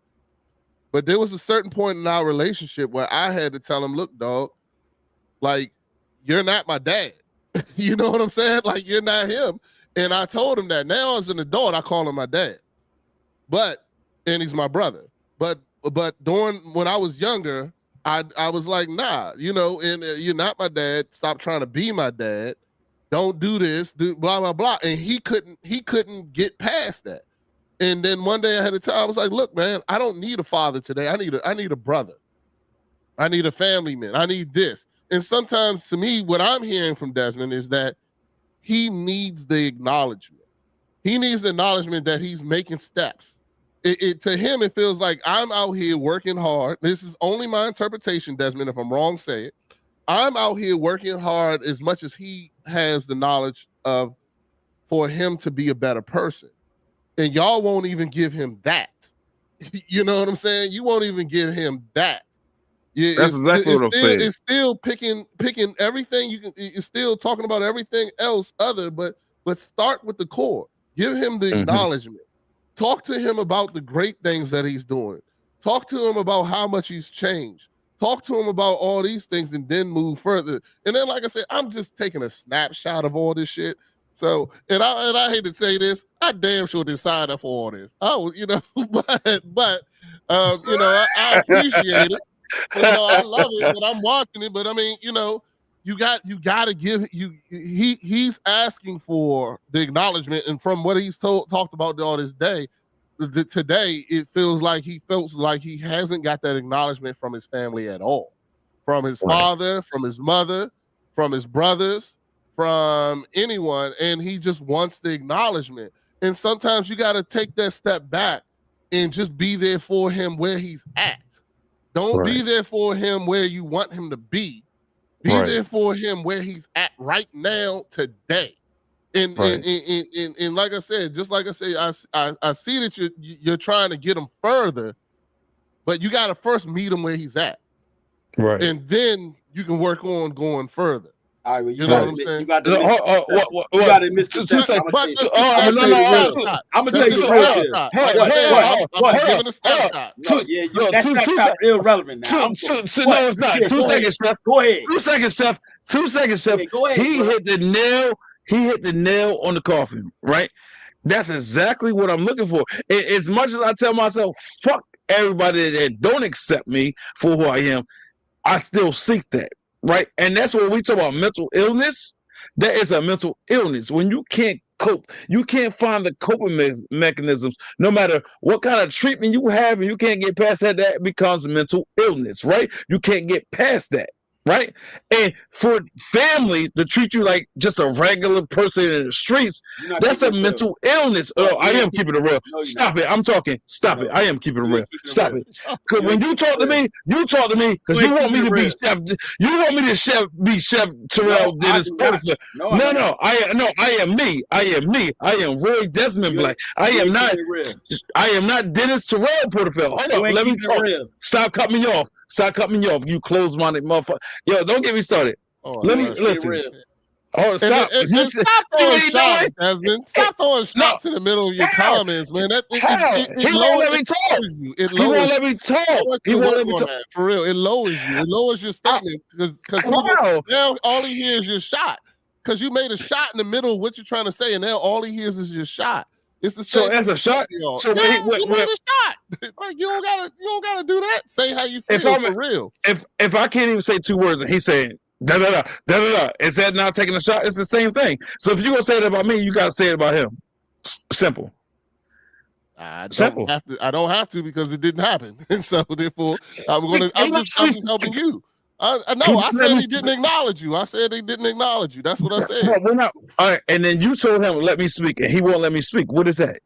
Well, you're taking shots as you're speaking. You're not speaking. I'm taking shots because he's not letting me speak. I'm taking shots because he's not letting me. I acknowledge that. Look, I acknowledge that. I take accountability. I'm taking shots because he won't let me speak. No, you're taking shots because you decided to take shots. That's crazy. That's why you took a shot. You decided to take that shot. That wasn't It wasn't because he didn't let you speak. It's because you made the decision as you were speaking to take the shot. So guess what? You making my case valid. It's mental. It's called mental illness. It's called mental illness.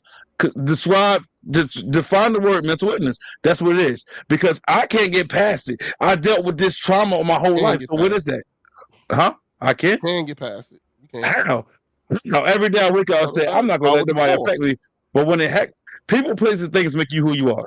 So when you say you can, so you trying to tell me that mental illness is not a real thing. Is what you're telling me. No, I'm trying to tell you that what you do is you making decisions, and your decisions are what you're doing. So you telling me you can't control yourself? You So you're telling me you can't everything. You like control? no, bro. Hold on. Listen, and you So you're ain't telling being me you real can't with control yourself. yourself? Controlling yourself is impossible. That's what you're telling me. It's called mental illness. Mental illness. You're not answering my question. All right, go ahead. What's the question? Controlling yourself is impossible. You are not capable of controlling yourself. I didn't say that. Okay. I feel like I can, but there's moments where I feel like I can't. That is my truth. That is my truth. Since I was born, I have not been treated as an equal to nobody, family or anybody. So it built a lot of animosity, a lot of anger. No, stop it. My own biological father told me I wasn't his son. Hey, yo, man. For years, bro. Stop playing with me, bro. For Rodney, years, Rodney. bro. Hey, Rodney. Yes, sir. You want me enlighten you on something? See, I sat here and I hear him talk about our mother, right? Now let me tell you something. let me tell you something, bro. See, that's why I say he has to work on his heart. The sacrifices that she has done exceeds everything that he think he did, and that's a promise on my life. Because you can't see it. Because you know why you can't see it? You know why you can't see it? Because you won't accept the fact that guess what? My mom's, our mom, your mom's has sacrificed so much for you. And guess what? None of your other brothers said anything about that because we understand the love that our mother had for one of us. We all are different. Lies. All are different. Who do more for her, me or you? Who do more for her, me or you? Stop playing with me because I was good at not getting into the details. Who do more for her, me or you? Me or you? Just answer that and we'll leave it alone. Who do more for her, me or you? Me or you? Me or you? Please answer the question. Please. That's all I want right now. Who do more for her, me or you?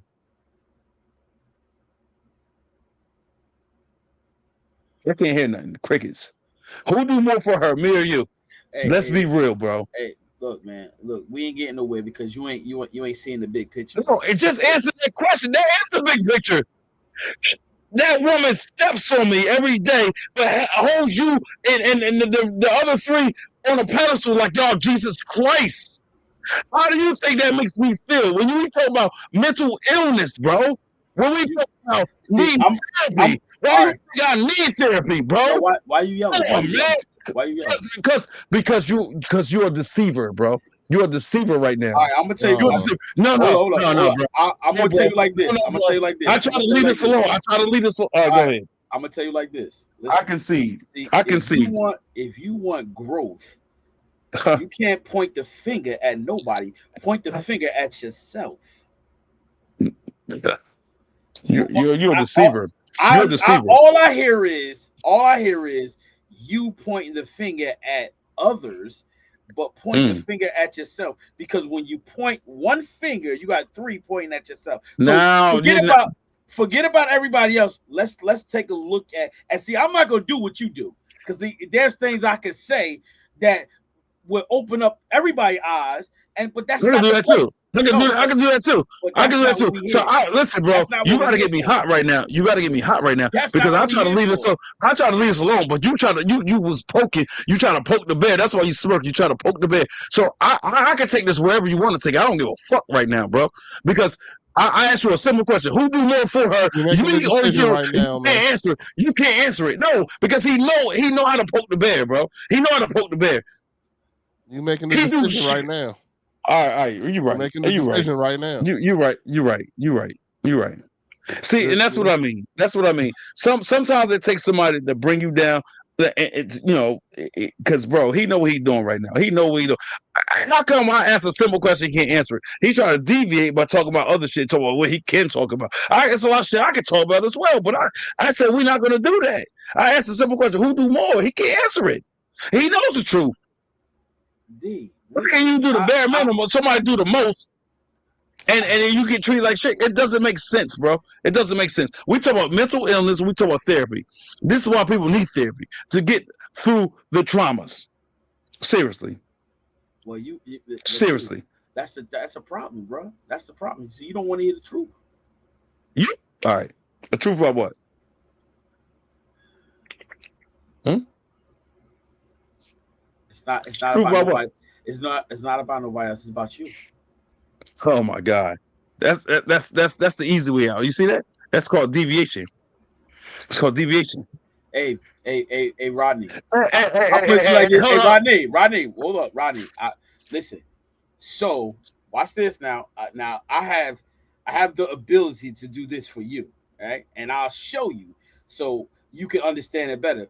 We can have the other brothers come on as well, That's and fine. and then look, they will say the same thing that I'm saying, and not put him down, but Y'all don't show know him how to. himself. Y'all don't Boy, know you how to. bugging, bro. Y'all don't know how to. Listen. It's five of us, and guess what?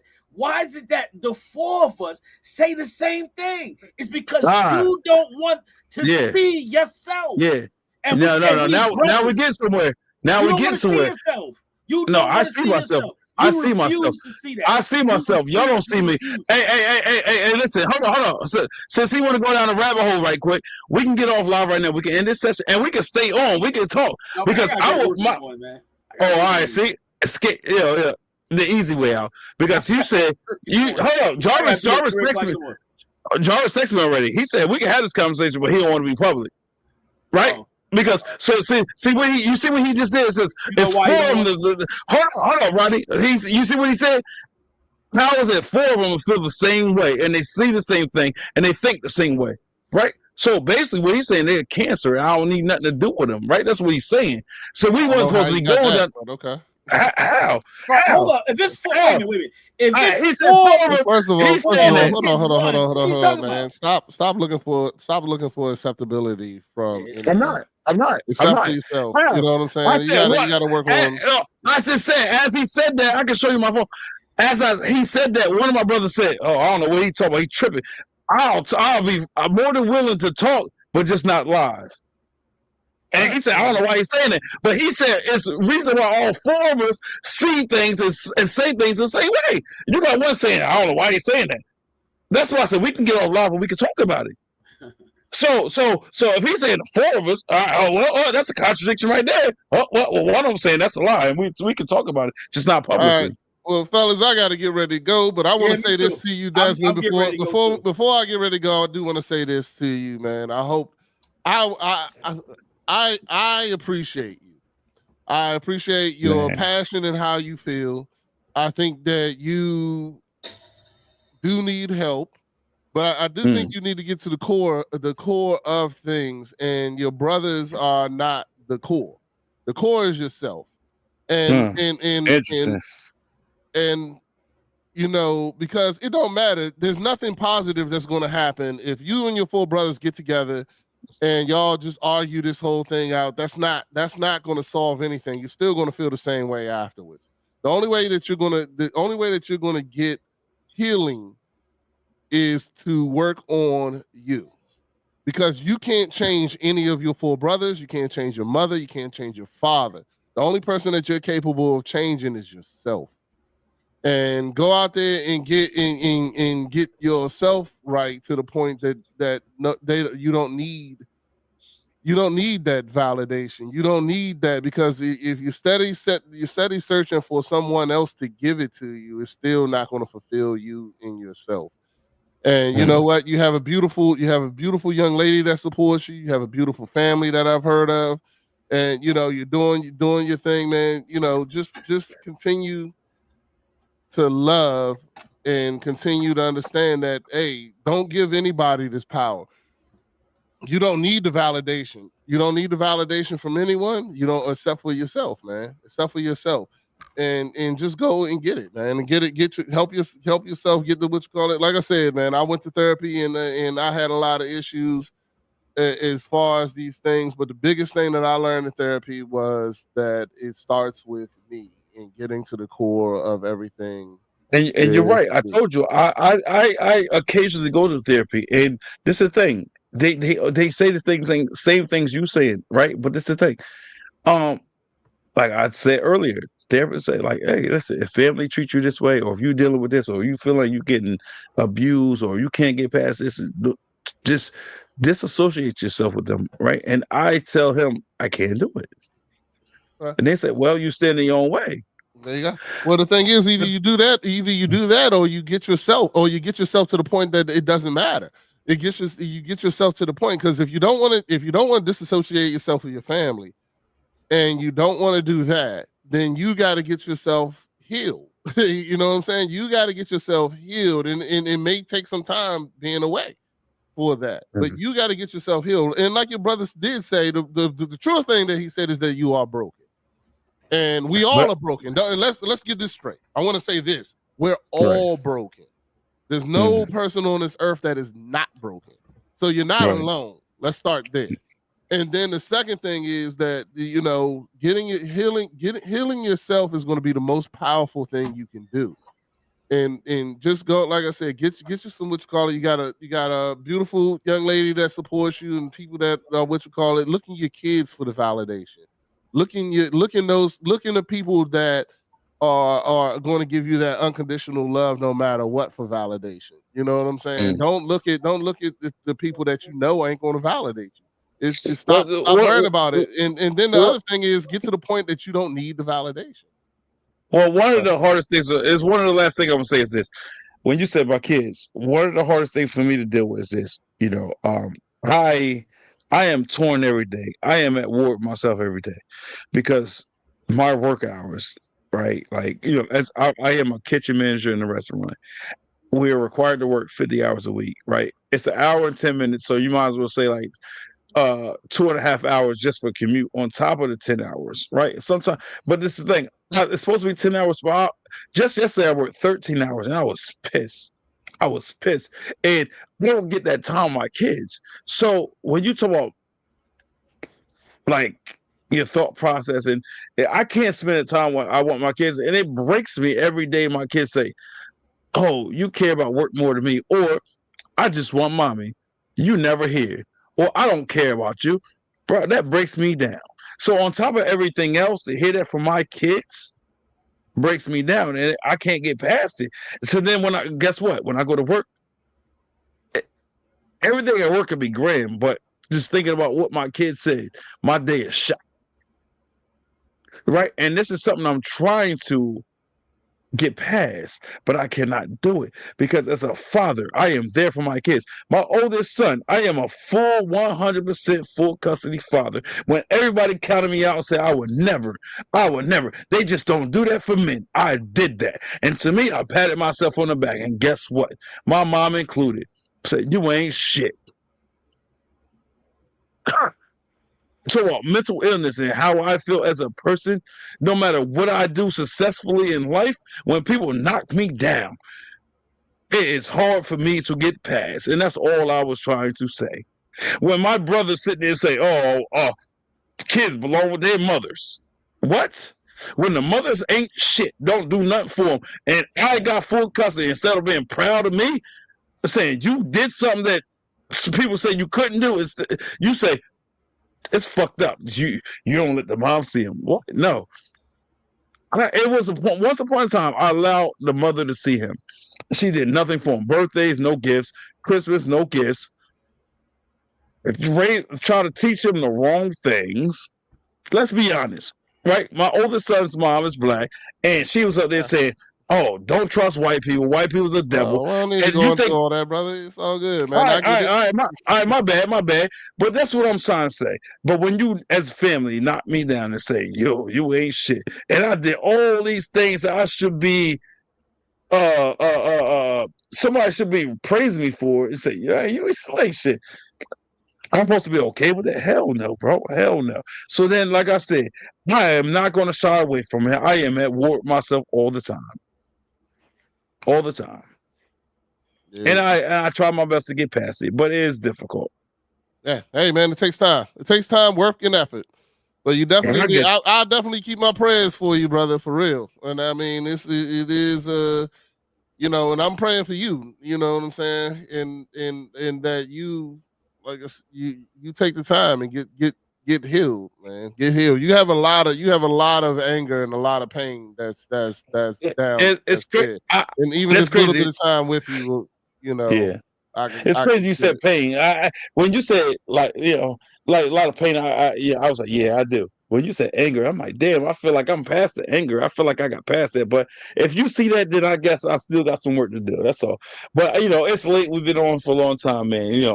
We definitely got to follow up because I ain't even touched the surface of what I really wanted to talk about because we got derailed so many times, and sometimes that's the difficulties of touching bases on certain topics because sometimes it goes out of whack, you know what I'm saying? But so, maybe we I don't know what my schedule is past this week. So we definitely got to follow up on this, you know what I'm saying? If you guys are willing, that's all. Rewatch the episode, man, and see how you allowed yourself to get angry. See it for I yourself. you say it like I Just- don't recognize it. I yeah, know. yeah. And the thing is, as I got angry, I said, no, I don't want to, but like it's triggers. So triggers, and I'm like, Here's the fuck thing it. I want you to understand, and that's what I'm trying to get you. You made a decision. I watched you make the decision. I'm telling you, you made the decision. You made the decision to get angry. You made the No, decision to say what you said. You made the people decision to places do those things. people places and things made that. All right, Because I when got I No, something. say oh that is no, not true. I when gotta a go. person I say gotta oh go. All all right, right, go ahead. we out. All All right, right, see y'all later. I'm about to get all out of right. here too, but nah, that yeah, The last look, thing I'm gonna say is I say people places things for one reason. When I say I don't want to touch on this, and the other person is like, oh, and then now you get me fired up. That's not a conscious decision. yeah, it is. I say I don't want to do it. No, if I Then say I don't don't. want to do it, somebody push my buttons, then it comes out. That's not a conscious decision. Nah, no, you allowed it. You allowed him to push your buttons. You allowed that button to be a button. Here's the thing: you didn't allow him to push the button. You allowed the button to be a button. Oh man. that's Well, that's how deep it is. You allowed the button to be a button. There's well. no person on this earth that should be allowed or should have the power to make you do something that you don't want to do. Right. Now, It's if we want to get to the truth of it, then you say yeah. to me, I wanted to do it, so I did it. Now we can talk about something different. But I want you I to was get there because no, you no, keep on saying, "Oh, they allowed me to do it." No, no, no, no. You made a decision and you did what you did. So when this is the you last. when you get to the point that you're going to say to me, you know what? I did what I did. Now we can start working. Now you can start healing because I this now you've already admitted that this was your decision. That's the first thing you got to do. Is admit that everything that you do is your decision. All right, this is the last thing I'm gonna say. So as much as I want to go against you right now, this is the thing. You're the only one to say this because I'm being transparent as Chef Dennis proclaims he is. Um, you ain't the only one that said this. And I just have a different outlook on things, right? Because I tell people, places, and things make you who you are. If I tell myself 1,000 times in one day, I'm not going to allow this or I don't want this, and then just people push my buttons and it happen, that's not me consciously making that decision. That's just my thought before you say anything. So like I said, at the end of the day, this is why continuously say Right. therapy is good for people individually, just Black people specifically, myself specifically. Like therapy is good, right? Because you get to talk about your problems. But now the last thing I'm gonna say is this, and I promise. When I'm pouring my heart out and I'm trying to express my whys and my reasonings behind my actions, and people who don't, it's not, and I feel like it's not reciprocated, that is a struggle in itself too. Because I want to get past that. I want to do better. I want to not be that person. But when it comes out, I don't look at it as a failure. I look at it like I am trying. And I feel like the best thing a person can do is try. So as long as somebody's trying to feel like that's the best version of themselves. And so when it's 100%. not reciprocated, I'll be like, oh, fuck this shit, bro. Why is it the world against me? And I'm being honest, that's how I feel. All right. Well, I got something for you, Desmond.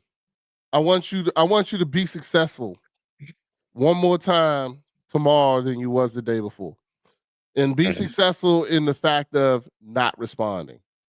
I want you to consciously take one time out of your day to where there's a moment that you normally would respond and not respond. One time. Is that too much to ask? Just give me one. One time out of your day tomorrow that you normally would Well, respond. And I want you to start small. I want you to right, start small. It could be the right. smallest thing that you would normally respond to, like you driving to work, somebody cut you off. I want you not to honk the horn. I You want know, you to not do it, that one it, time. yeah. In all honesty, I've done that and I've been practicing that. And I also can tell you, I do that every day. It's just when it's was a multitude of things. Then it's like a brain overload. I can't add that. I explode at work. I want to explode all the time, but I'll be like, nah, nah, nah, nah, nah. And I promise. Let me say this, and then we're gonna end it. Gotcha. My boss and the other two managers, because it's four of us, right? They was up there picking, making fun, talking shit about me, and I ignored it. I ignored it. Then I said, "Yo, oh, I forgot," to my boss, right? Because I always tell him I feel like he a racist, anyways. I'm like, oh, I forgot. Oh, because a black man. He's like, yeah, you're right. You are black, and black people can't do no right. So then once he said that, I said, nah, fuck being nice. I was like, fuck you, bro. Just stay out my way, right? I was like, and you don't like what I said. Then fire me then, right? And this is the same one a couple weeks ago when I said I wasn't sure I had a job, but it's like it's not but so much I could take. For, you know what I'm saying? And then you know what he said? You know why I do it? I said why? He goes, because it's easy to get under your skin. It's easy to Mhm. ruffle you. So I'm like, so Oh, you waking he's up saying, telling you let right me, there. He's telling you. That's crazy. but And you I'm still saying, allow him to do it. You still allow him to do it. but consciously I'm not allowing them to. You I ignore it. are. I ignore no, but I You ignore it. just I said ignore you it ignored it until you decided not to. You just because said he's it. because of what he said. Oh yeah, and then he's Doesn't gonna bring it matter. color. You Like, made the oh, decision. Allison, I thank you for Allison. Give this man a hug and tell him that he is his own power because he's not listening to me. So Allison, I need you to tell him every day before he goes out that he controls his decisions, that he is his strength, that he doesn't need anyone, including you, Allison, to validate him. He can make his own decisions and he can choose to react how he wants to choose to react. And Allison, do me a favor. And I'm just saying this. I know y'all not married, but when he makes it, when he does do that, and he changes this a little bit, just give him a little something, just to help him motivate him a little bit more. You know what I'm saying? Because that's something I wish that they had you told know, my wife. I can't Just give him a don't do little that. something to motivate him a little bit more, and you can try. And I mean, thank you, Allison. I Yeah, appreciate that, but I can't help this man. This man yo, don't want to God, help himself. I love him to death. that's I love him just as little time I oh spent with him. man, But he done told me, he sat there and told me, he sat there until I sat there and I held myself together until I decided not to. That's exactly what he just said. And then he still says it was out of his control. No, it is 100% in your control. 100%. And the day you realize that is going to be the most powerful day that I hope I get to see it and I hope I get to experience it. And I can't wait to see it because you're on the all right, journey. You want to do it. You're trying. And don't get me wrong, you're not going to be perfect. I fail all the right, fucking time. You know what I'm saying? I fail all the time. So don't think I'm sitting here preaching to you because I'm perfect either, because I'm not. You know what I'm saying? I'm not perfect. right. But I tell you what, I'm damn sure, like you said, I'm damn sure a million times better than I used to be. And I'm getting to the point where I practice it all the time. I practice it all the time. I don't let people, and I mean, I still have my moments. Don't get me wrong. I still have my moments. But you know what? When you get that Hi. part, there you go. Hey, Oh my, thank you, Allison. Please give this man a hug. Give him a hug for me, okay? Go wait, ahead, give him a wait, hug wait. right now on Why, camera. Give him why a you hug on doing? camera. Why you doing it? It's Give him crazy, a bro. hug on camera, man. Give him a hug right now. Give him a hug. Yeah, Come See, on, come on. listen. oh There my you God, go. There you go.